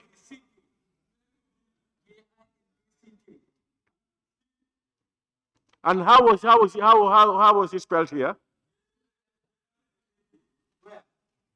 That is clause 2, clause 2B. Clause 2B.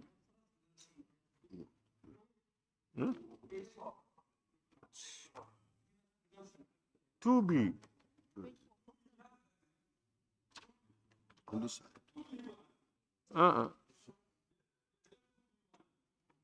2B1. Yes. Esau and Ginak, yeah. Yes. Page 4. Page 4. Have you got this? You know, you have A, B, and then B, Roman 1, on the last line of that. You have Esau and Ginat.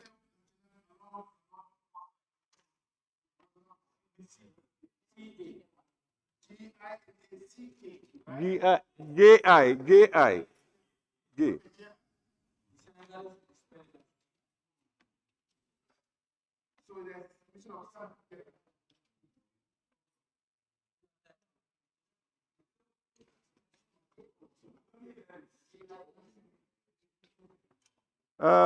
Honorable member for Woodley East, you talked about the definition of committee. Should add of this act after the word section 3. Where? You have not stated the place. Yes, page 4. It's here. Page 4. Where on page 4?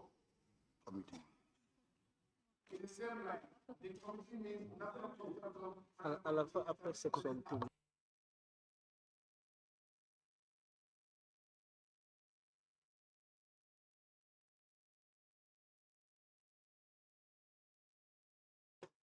Substance, that's what he added.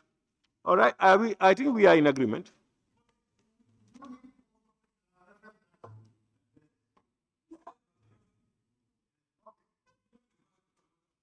So what you are saying is we add under this act, under subsection 3 of this act. Okay? And then you have clause 15, B. This is a different one. Yes.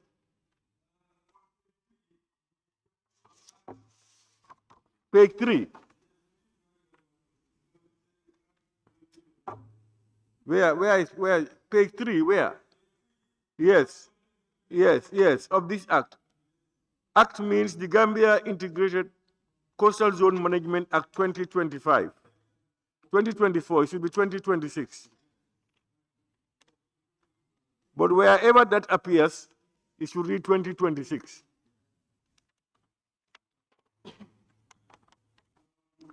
Honorable members, it is, yes. If you go to page 6 also, it's all part of this. Page 6, you will see National Response System. Page 6? Yes. National Response System. Yes. The second line. If you read it, it's not, it says effectively respond to a wide range of hazardous substances releases. So I'm suggesting that on the substance, we just remove that S, then we'll serve it will flow. You've seen it. Hazardous substance. Yes, substance. Instead of the S. Yes. National substance releases.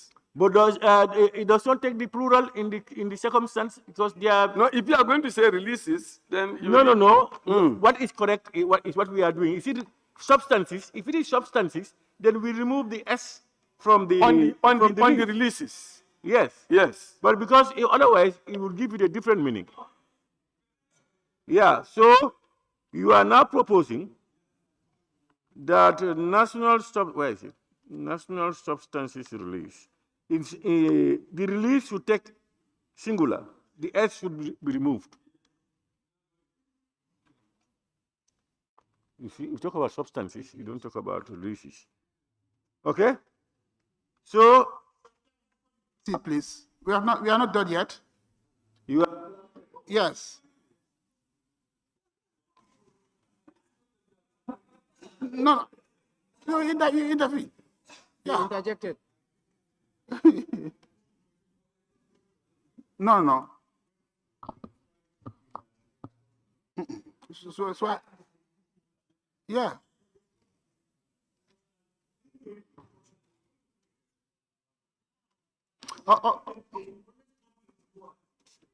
Okay, let us proceed. So I don't want to. Okay. Right after the list of words that were deleted, the word estuarine should be defined as the lower reaches of the River Gambia. Yes, the first bullet. Define estuarine in section A as the lower reaches of the River Gambia from the river mouth and its associated wetlands up to 200 kilometers upstream, forming ecologically sensitive ecosystems that require integrated coastal and river basin management. Yes. In the definition column. Yes. All right, in the interpretation column. Chair, already estuary is defined, unless we broaden it. It's defined where? Inside the bill. You want two definitions? On the interpretation column. Is there. It said means a body of surface what? Estuary and estuary. Estuary and estuarine. They are not the same. Don't let's be patient. It's Ramadan, huh? This one is estuarine. Yes. So that's what they are defining. That's what we want. You are defining. You are what is their estuary? Okay. And then sorry, honorable members, are you following? They are proposing that definition. Are you okay with that? Go ahead. E-S-T-A-R-I-N-E. Go ahead. Okay, the second bullet. For better alignment of the terms in alphabetical order, the term wetlands should be brought to the bottom of the section. That's about the arranging the.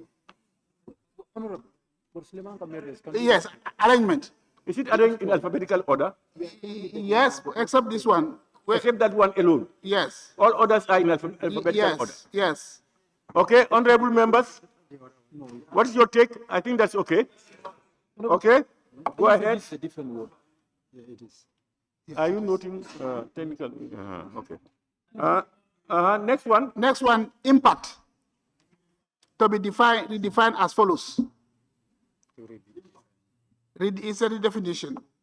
It refers to the positive or negative, direct or indirect, intended or unintended consequences of human activities and development and the coastal ecosystem, its diversity and human well-being.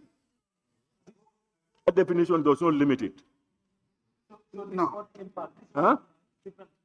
Yes. No, sorry. So we are going to, now there is already a definition in the bill. Now we are asking for it to be redefined. So instead of the one we have in the bill, we use this other definition. Yes. Yeah, this is what I'm saying. I hope that does not limit it. No, we don't think. The interpretation. Yeah. Okay. Yes, Honorable Minister. Thank you, Honorable Speaker. We just want to be sure whether they are providing new definitions to replace. Yes. We are going to remove that one and replace it with this one. Just a minute, just a minute. Are you aware? They are asking for a replacement. All right, yes, Honorable Member Pokian. Yes, this replacement was suggested by stakeholders themselves, where representative of the ministry was, environment was, as well as the National Assembly. We debated on the definition of impact here.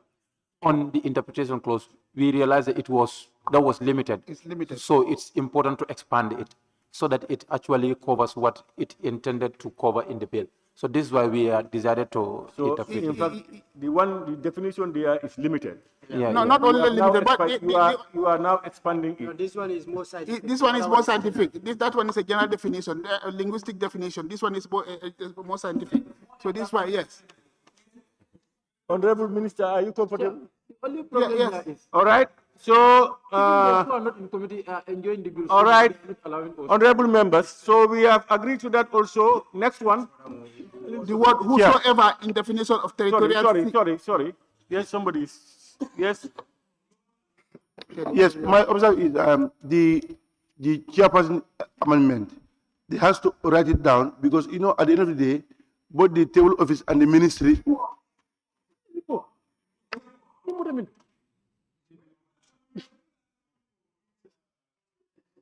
Your reports.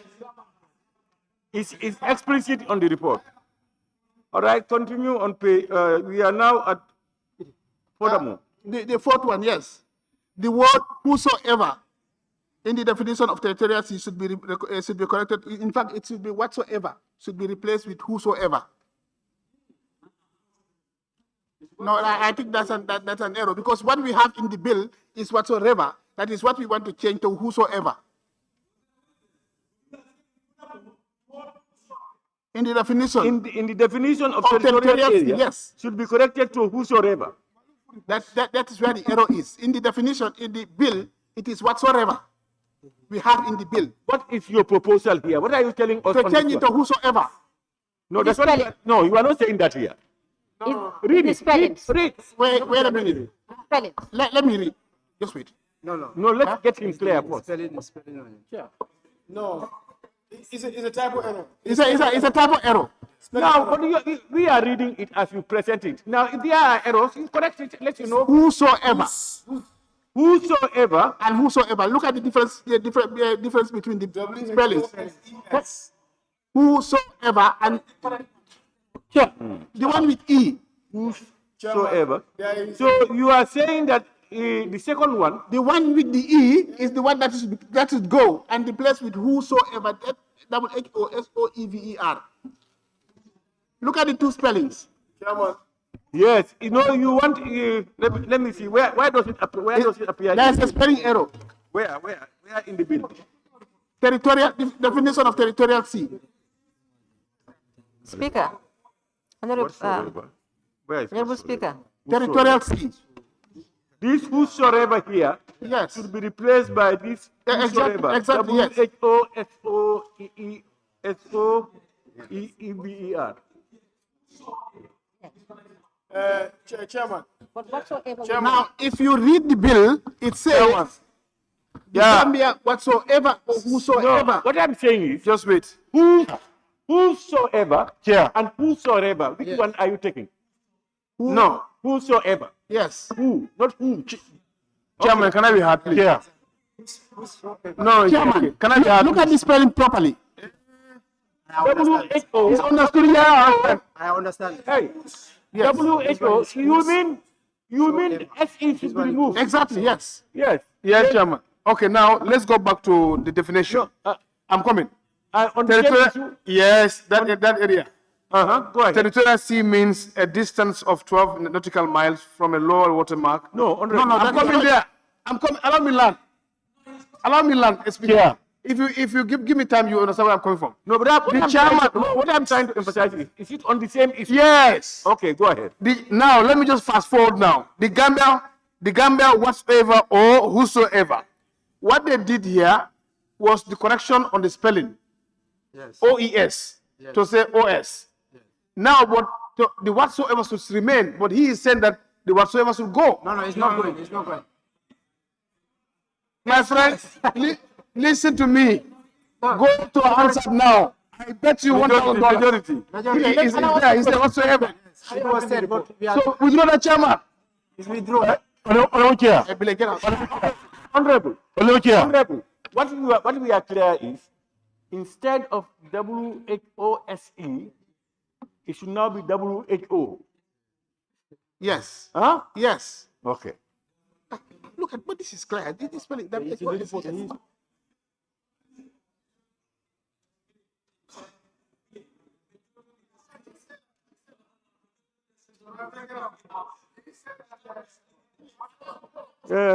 Please. Are you having the report? Huh? I'm having the report. No. Yes, all right. Yeah. So, yes. Yeah. So you are ready, isn't it? You are ready with your proposals. All right. Honorable members, it is proposed that clause 2, interpretation, stand part of the bill as amended. Those in favor, please say aye. Those not in favor, please say no. The ayes have it. Clause 3, National Integrated Coastal Zone Management Committee.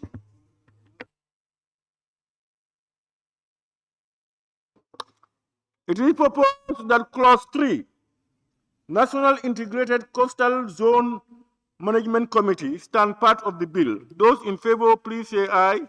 Those not in favor, please say no. The ayes have it. Clause 4, composition of the National Integrated Coastal Zone Management Committee. We have an amendment. And the amendment that a representative of the National Climate Change Department established under the National Climate Change Act should be included in the committee. That a representative of the National Climate Change Department established under the National Climate Change Act should be included in the committee. And you are giving your justification. Go ahead. So the justification is that the inclusion of the representative of the National Climate Change Department in the composition of the National Integrated Coastal Zone Management Committee is justified because coastal zones are among the most climate vulnerable areas facing sea level rises, coastal erosion, saltwater intrusion, and extreme weather events. The department provides technical expertise on climate science, adaptation, planning, mitigation measures, and national reporting obligations, ensuring that coastal management policies are aligned with national climate strategies and international commitments. That's the justification. Remember, you are saying inclusion of the representative. You have not talked about which representative. Yes. The National Coastal Zone Management Committee. Yeah, a representative. Yes. Which representative? A representative of the National Climate Change Department. Oh, of the department? Yes. They should represent. It's a department. Yes, they should be represented in the committee. All right. Now let's look at the committee itself. Yes. Yeah, let's look at the committee. For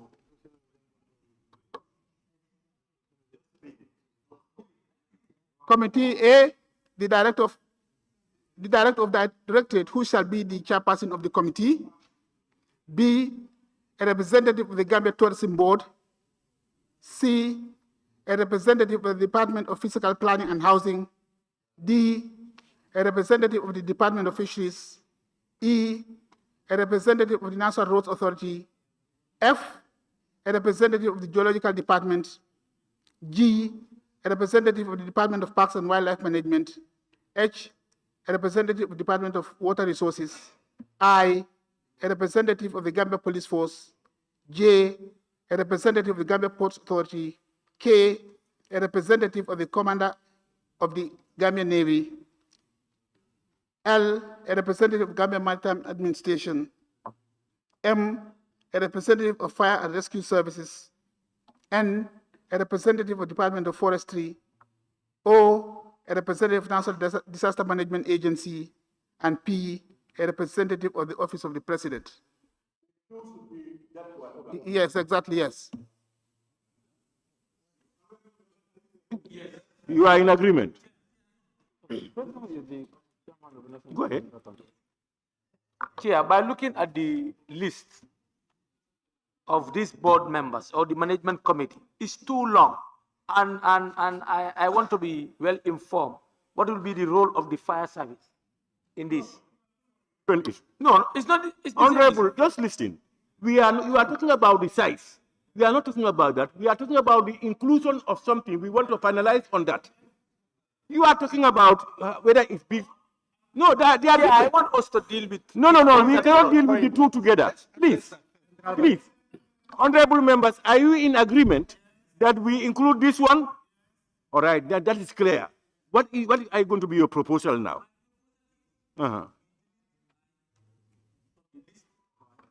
Yes, you explain. The representative of National Road Authority, what will be the function of the National Road Authority in this as a management? No, let me learn. Representative of Fire and Rescue. So at the end of the day, if you have these people all as management, they will not function. And what is going to be their role in the management? Can you tell us? But roads can go through any other district. Yes. Sure. It's a board. Yeah. Anyway, yes. Yeah. Yes. Chairman, I think we have to be very, very, very cautious here. In legislating, let's not try to be emotional to look at the number of composition here. what is important, let's look at the relevancy attached to the subject matter. Those people who are identified, there must be a rationale behind them to bring them on board. And if you look at all of these departments that are captured here, it's called an integrated coastal zone management committee. It is not just focused on one department, rather is an integrated areas whereby they should come together to address. So it's not about the size of it, but what relevance are you bringing on board to make sure that we address this thing? That should be our focus. Thank you. It's about all inclusivity, leaving no one behind, so that there will be a coordinated effort to tackle this thing. Thank you very much. That's all. My question actually to you is, if you look at you talks about a representative of the Gambia Police Force. Please.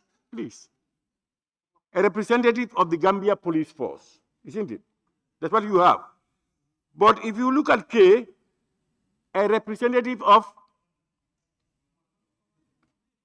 the Gambian Navy. And if you look at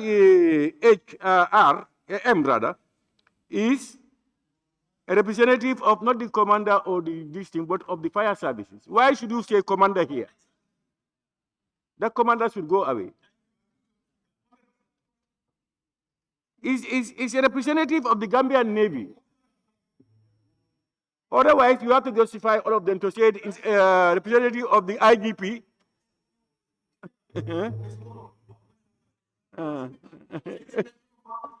Hello, Chair, agreed. Yes, agreed to remove the commander. You agree? Okay. Huh? Commander, yeah, we remove the commander. So, but we are leaving the list as it is. All right? Honorable Chair, it seems like this man is taking the ownership of our report. This is our work. Allow us to lead. No. Please, this is our work. Allow us to lead.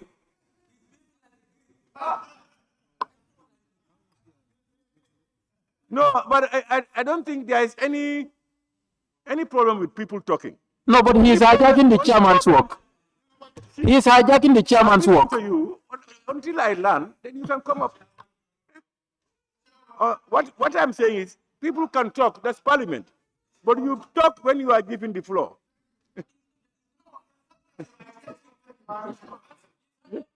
Property now. No. But the chairman, I have told your committee that you will take him precedence over all. Even me, before I come up, rise to say you have your amendments and we will listen to it. But we have done that. I think Bile is just too nosy. I'm jealously guiding my.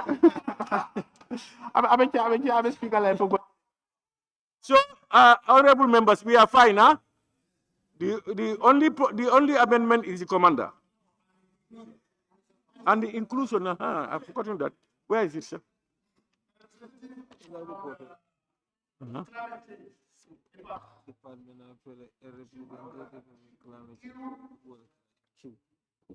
A representative, a rep of the National Climate Change Department.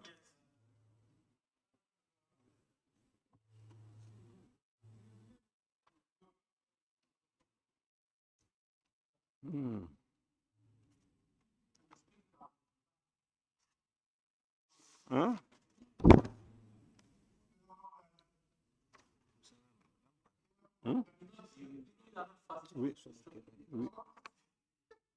We are on.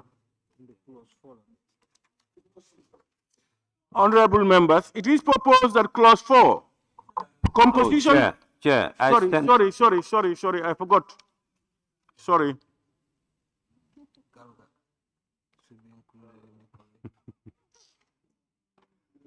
There is a proposal. Central body. There is a proposal. The proposal is from Serekunda West. He's saying that Galga, Serekunda rather, I'm sorry, I apologize. Thank you very much.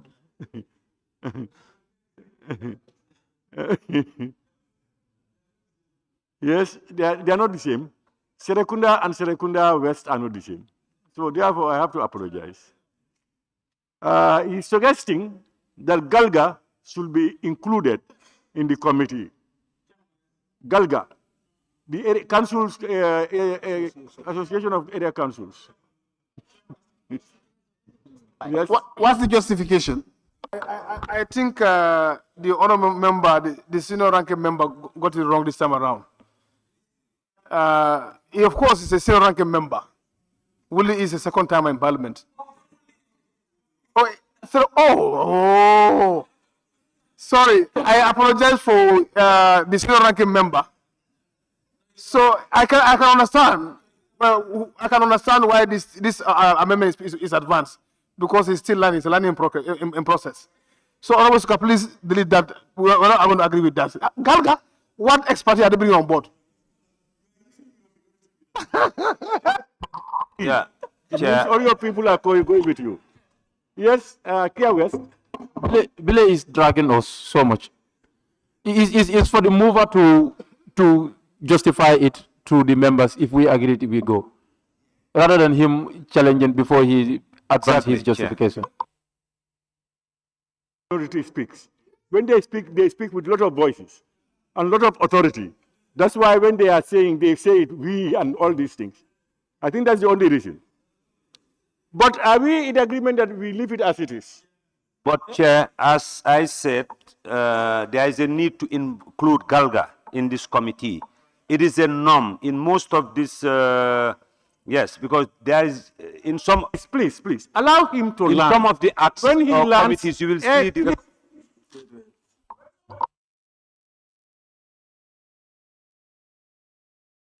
Please, go ahead. There are some cases that in a composition of a committee, they encourage the inclusion of CSOs. You understand? Because most of the works that this committee will be doing will be centered around issues relating to our communities. So that is why we are recommending the inclusion of Galga. Yes, Honorable Speaker, I was looking at it from another angle to accept his proposal, because if you look at the coastal zone management, it's an integrated approach, and councils at the local level, have a great stake in protecting those areas in terms of illegal dumping and some other illegal activities that occurred around the coastal zone. I was looking at from that perspective, if we could include them, because if you look at even the Kotu stream, the engagement of the, the engagement of the councils are very much key there. They are engaging them extensively in terms of the management and keeping that environment as they want it to be. So I was looking at it from that angle.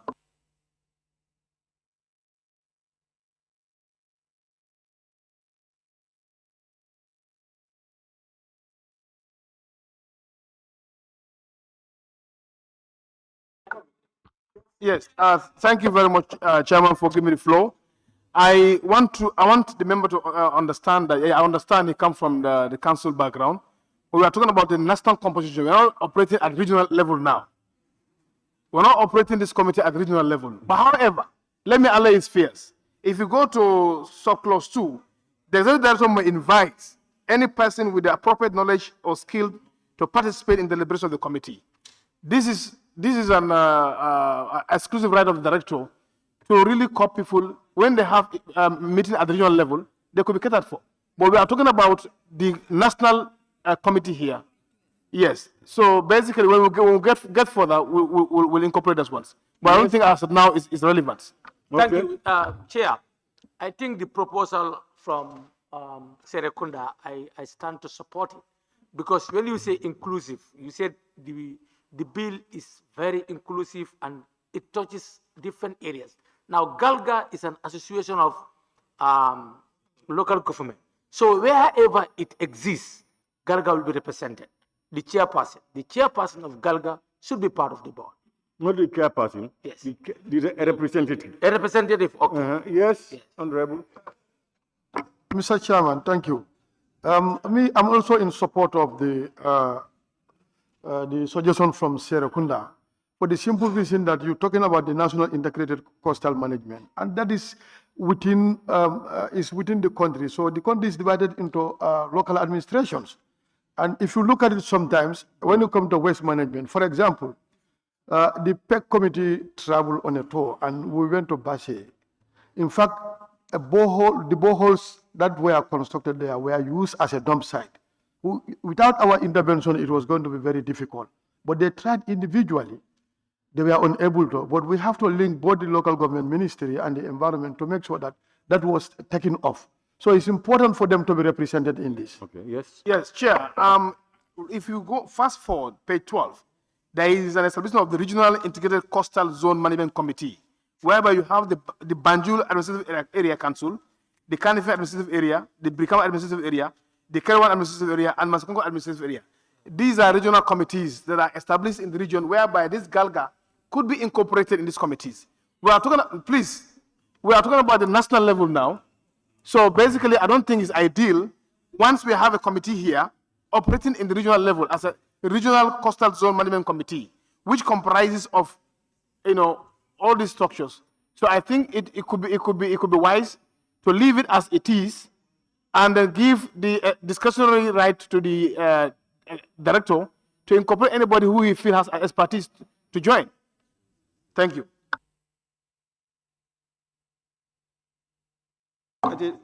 Now that is very clear that at the regional level, the integration should have such a committee, then therefore at national level, the local authorities should be represented. Very clear. It's very clear.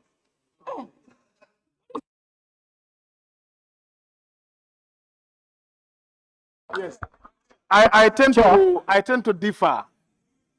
I tend to differ for the fact that they are represented in the local level doesn't mean that they have to represent national level. Those who are at national level, it's not automatic that they must be represented at the regional committee level. Yeah. So that assertion is misleading. Yeah. You understand? So basically, I stand with the composition that I advanced in the bill to have the national coastal zone committee members from those categories of people. Yeah.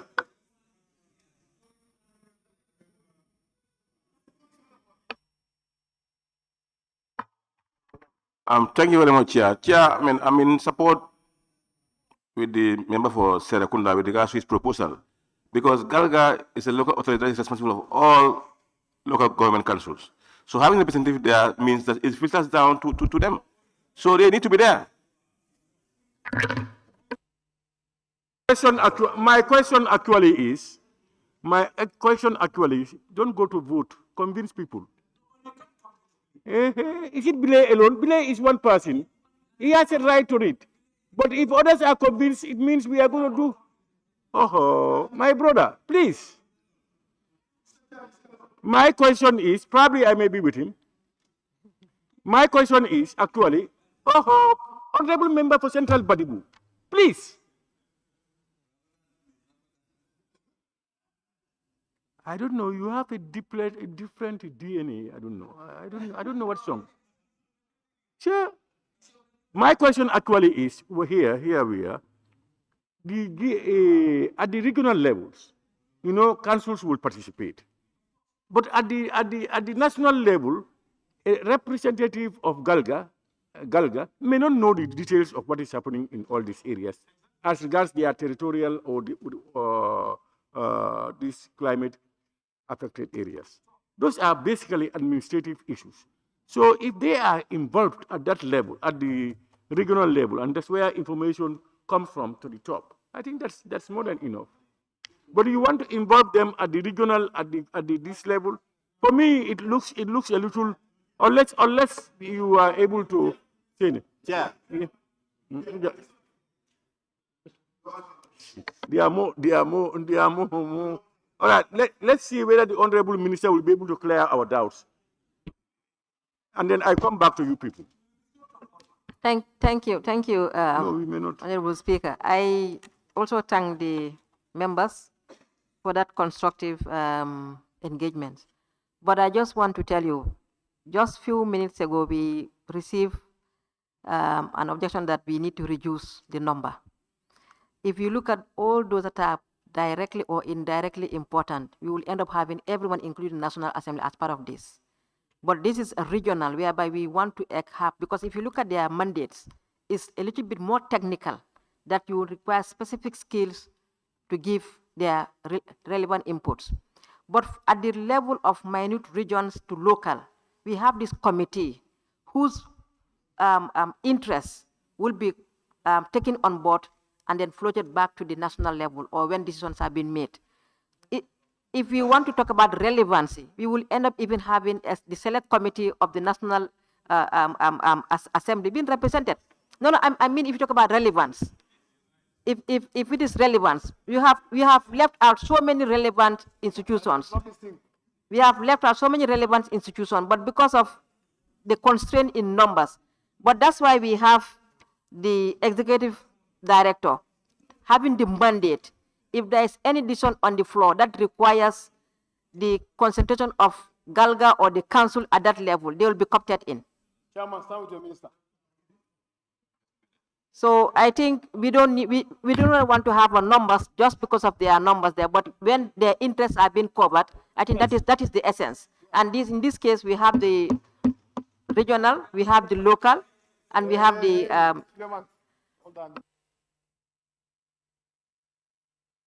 Yes, thank you very much, Honorable Chair. Honorable Chair, basically, I think when we want to have all-inclusive, I think is important because local council, local authorities are very important in this, and Galga is the umbrella body of all the local councils. So for that being the case, for them to have a representative in the national committee, I think is very important. Because at the end of the day, Galga, because the chairperson of Galga is always a chairman or a mayor. So that mayor can represent all of them at the national level. So this is my take. Our problem is technically, if the head is from Janjambure, he may not know KMC's these things. That's what he's saying. But that is what he is saying. Please. When you said yours, we did not say no, no, no. We listened. We have the patience to listen. Honorable member for Nyanija. Honorable Chair, I think Honorable Chair, the justification is very simple. We are dealing with a National Integrated Coastal Management Committee, and this is more of a technical committee. If you look at the composition, there is none of these representatives they are quoting, Galga, whatever. They can be part of the sub-regional committees and whatever. But if you talk about this national composition of this committee, honestly, with all honesty, this is a technical committee, and let's leave it with the technicians. Yes. Look at the composition, please.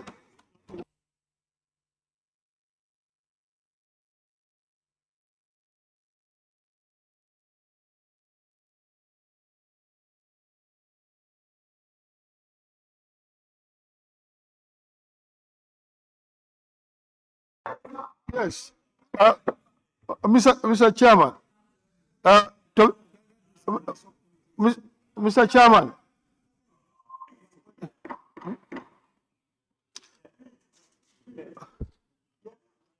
yes, Mr. Chairman, to me, I fervently believe that Galka is also part of the technical committees because these are representatives from all the councils. And the leadership to be presented, represented at that central level, the national level, I think that is very important. And to be saying that the chairman is coming from Janjambure or coming from Brikama doesn't necessarily mean that he is only limited at all the information that is affecting coastal issues within every region. They know it to their fingertips because they meet on monthly basis or quarterly basis to discuss pertinent issues that is confronting their respective regions. So it's important for them to be there so that the trickle-down effect can also affect all the areas. So technically they are more technical than even the servicemen you're talking about.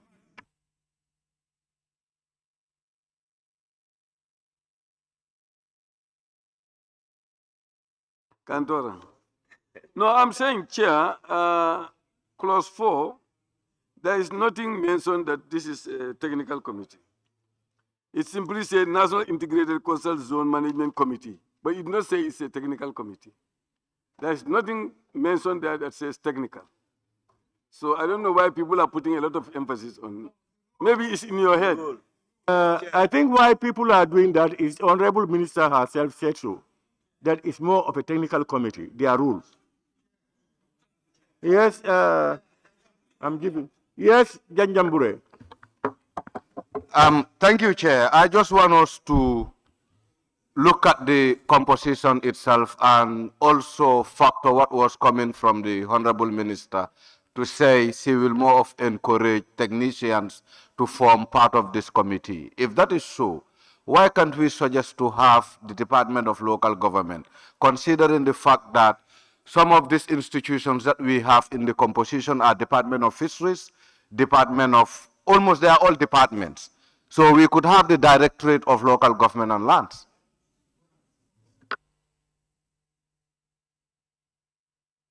Is there? It's there. Is there? Is here? Is there?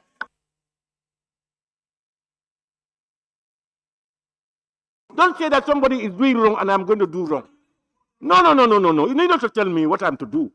Please, I am appealing to you. Please, just please, restrain yourself. I am talking to you in person, particularly you. Please. Somebody was talking here. Ganjambure. You are talking about, instead of Galga, we use the department as used here. That's big department. Department of Local Government. No, but Department of Local Government and Land. Look at C. Department of Fiscal Planning and Housing. So hold on. Is there a Department of Local Government and Land? No, that was an error. I was trying to. I understand you.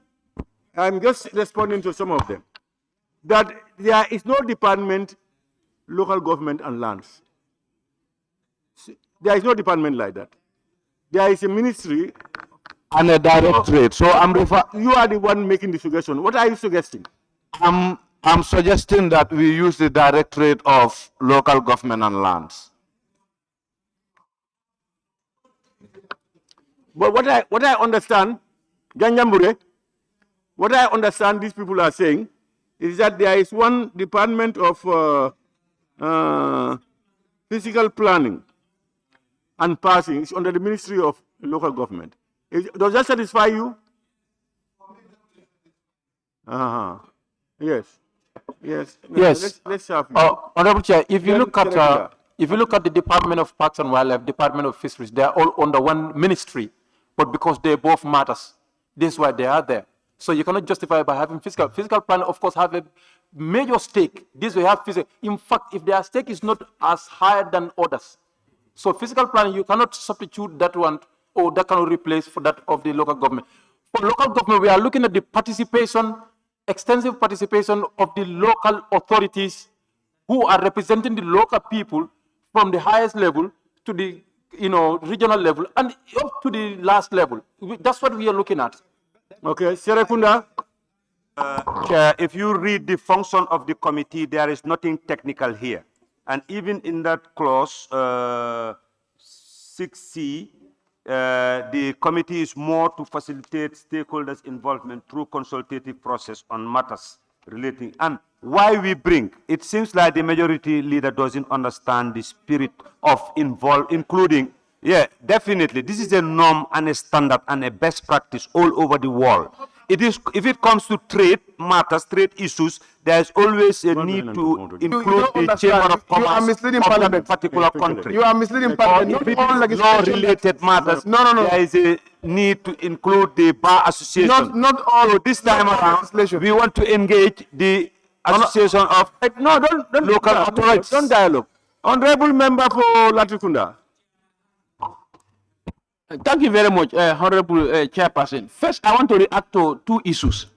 First, you mentioned what the minister said about the technical aspect of this particular committee. I just want to advise, I don't think it is what the minister said, but it should be what is before us. Because if you always want to say, this is what the minister said, then that's going to affect our work. Number one, let me correct that statement. I am not saying that should influence our statements. He asked how that came about. I said, probably influenced by what the minister said. That is technicality itself. I hope you, I don't think you are listening. Yeah, I hear Go you. ahead. Then number two, the law is as good as its implementation. For me, during the validation, this was my reaction. I said all the local governments should be represented. But some people had the true good wisdom to say, no, if that happened, it's going to be so saturated with local commissions. So what we'll do now, let's only put Galga. This is why Galga came in. So for me, I think it is very important for us to leave Galga to represent the entire local councils of the country. Yes, thank you very much for giving. I think the member for Serekunda is not reading page 12. From 14 to 14, 15, 15 and downward, because usually what they are saying is all addressed. In fact, Honorable Chair, Honorable Chair, allow him to put you through. Carry on. yes, what I'm saying here is the affair is addressed. The affair is already addressed in this document, in this member for Serekunda, that Galga, boy, allow me to come, please. You don't do that, boy. Boy, we are on a business, please. Chair. Yes. Avoid that. You have a right to talk. Everybody has a right to talk. Please. Yeah, go ahead. Yeah, if you go to 15, these local integrated coastal zone management committees, where the representatives were solely addressed. Both the Banjul administrative area, Kanifing and Brikama, Keriwan, Masakongo, then you even the councillors, Akalos, chiefs, they are all represented in this. So, you know, laws. One is reading. You know, even nominated councillors are represented in this. They are catered in this document. Honorable Chair, you know the issue is where I can agree more with the member for Nyanikia. In technical issues, you know, let's limit it with technical issues, people. You understand? Because if you now, if you put Galga as a chair, means a mayor, what is happening in Kuntaur Area Council, he might not know what is happening there. You get me right? You've been the chair of the Galga. What is happening in Brikama or Masakongo, you might not know. You understand? We allow it as it is, then we continue. I'm trying to give, you have talked twice, 3 times. I'm giving new people. No. Don't challenge me. Please. Have I given him floor? Hey, Gimara, your tag was up. Yes, thank you, Honorable Chair. I just wanted to highlight something, that these committees, we have 3 types of committees. You have national committees, regional committees, and local committees. Each committee have specific institutions and individuals that are supposed to be in these committees. So if we want to bring somebody from the local committee to the national committee, like what the minister said, it's going to be very bulky, and the number might not be able to contain it. Okay. Somebody, yes, Honorable Member for Serekunda West. Thank you, Chair. Chair, I first want to disagree with some members when they say the chair of Galga may not know what is happening at other councils. Lest they forget that this is an association of all the local government, and they meet. So these ideas trickled up there and down. That one, I think, is not a position to hold. And secondly, yes, if you look at the committee, it may be too much players. But we can even reduce this. I have seen the servicemen, at least 3 categories of servicemen are here. You have the Navy, you have the police, you have the fire service. These are police servicemen. So if we want to reduce and bring relevant ones, we can still reduce 1 or 2 of those servicemen. So I think still there is a room for Galga to be represented at national level. Yes, Honorable Central Badibu. Yeah, I just want to refer the House to 12, functions of integrated coastal zone management. If you look at the functions, A, he said facilitate the formulation of policy guidelines on integrated coastal zone management and ensure that such guidelines are followed during the assessment and the implementation. So during the implementation, we will need Galga because they are at the grassroots. So if they are represented at certain decision making, it will be very easy for us to implement certain decisions because we'll need them. So they need to be represented. Yes. Sorry. Sorry, before you come. Okay. I think Upper Fladu. Yes. Anyway, Honorable Chair, what I want to say, because we have been going over on one issue for almost 1 hour, I think what I want to suggest is let's vote. We move on because time is going. You know, you want the shortcut. It doesn't usually result to the best. You see, more people talking convince other people to change their position. Yes, yes, Honorable. Chair, thank you very much for giving me the floor. Honorable Chair, we sometimes we have to look at our past precedences in terms of legislation. What the member for Serkunda is saying, those are misleading statements, that these are practiced everywhere. We have passed the National Security Council bill here. The National Coordination Committee comprised of national stakeholders. When we went to the region again, we also make sure that we constitute a regional body whereby, in fact, we even identify that for the fact that the governor is at the real level, should be a chairperson. We said no, the director of NIA should be the chairperson of the committee. So what I'm saying in a nutshell, these are trickle-down procedure whereby from the local to regional to national level. I'm surprised the same member who was advocating for that this particular committee is too much, we have to right size and downsize, is advocating for an inclusion. So let's not be emotional here or sentimental here.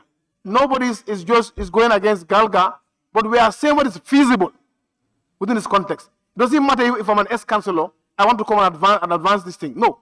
It doesn't matter if I said, okay, because I come from the council, I want to be Can you please withdraw that? Chair. That put Galga there to be boasted. It's not about that. Order. Let's Point of look at order. Point of order. financial constraint. The minister has already indicated that they are having. Please. Yes, Honorable Speaker, he's insinuating, and no member should insinuate. He's saying that, members are doing this thing out of what? No, we are not doing it out of anything. Ex-councillor. Sorry. No. I didn't say that. No, I didn't say that. You cannot put word in my mouth. No, majority. Don't use your mind. Yes. Speaker, Honorable Speaker. So what I'm saying, of speech. already Point of order. The minister has made, please. Chair, point of order. No. Hold on that. Huh? Majority. Now. So what I'm saying in essence. Honorable member for Central Body, if you want that, come and sit here. No. Did I say that?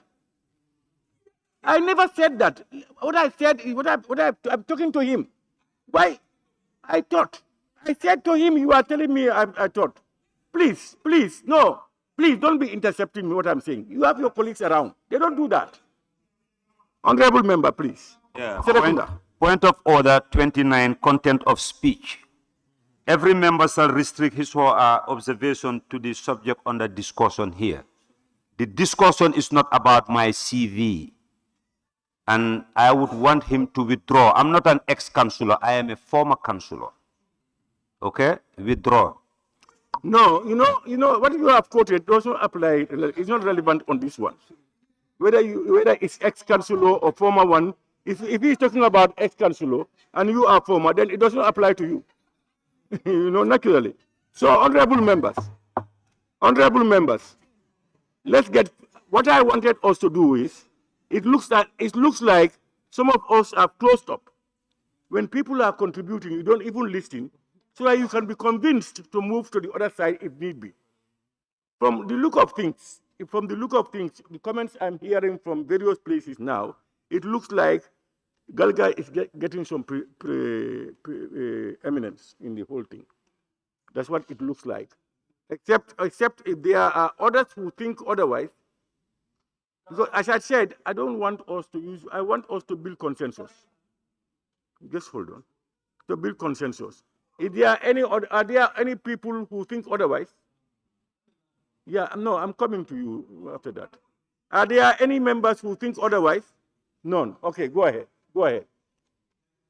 You see, honorable member for Serekunda, it's not about victory here, but we are focused on the feasibility of it.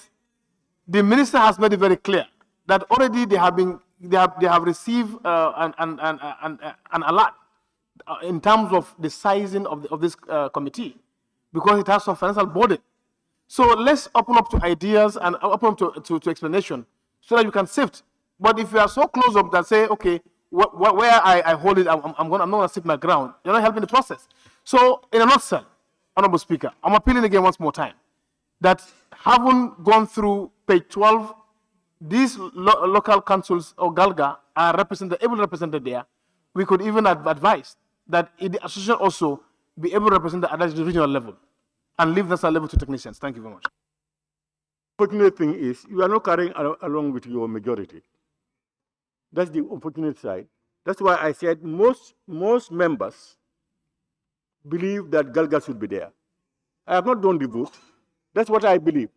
And I think also, I also want to believe that please. I also want to believe sometimes we listen to the technicians, that the Honorable Minister herself, we also listen to her. It's also critical and important because we all want the best at the end of the day, you know.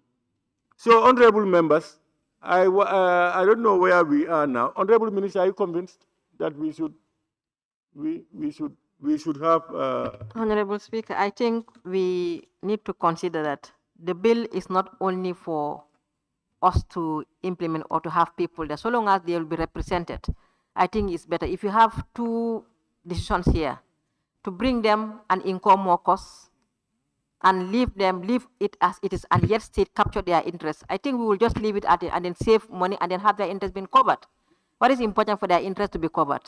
So for us, as far as we are concerned, I think their interest will be covered sufficiently at their local and regional levels. Definitely.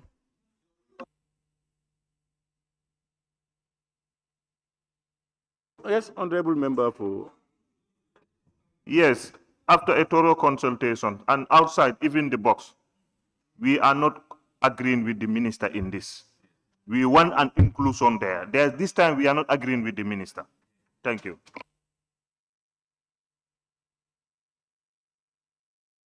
You are not agreeing with your majority leader. No, the minister is just making a suggestion. He's not a participant. Just hold on. This is what I'm saying. So let him say, majority leader, who is the participant? Okay. No, what I'm saying. Chair, I'm not in agreement with my majority leader. No influence. Chair, He's going to vote. I'm not going in. to do that. Yes. So when you say that, you say you are going against your majority. Yes, you are right. This time I'm going against my majority leader. That's better.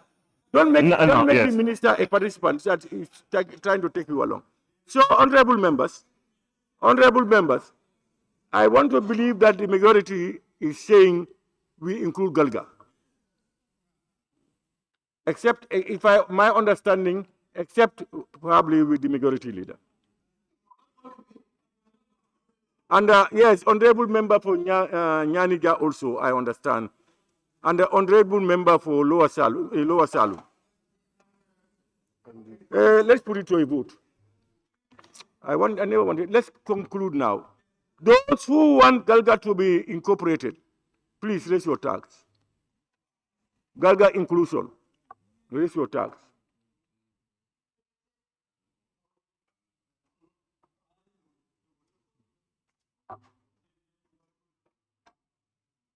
Those who don't want Galga to be included, raise your tax.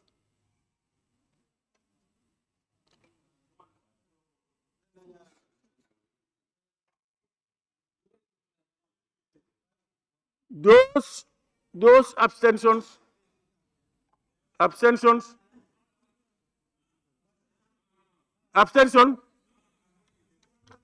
No, Mo, is your tag up? Abstention, raise your tag if you are abstaining. Huh? I've got it.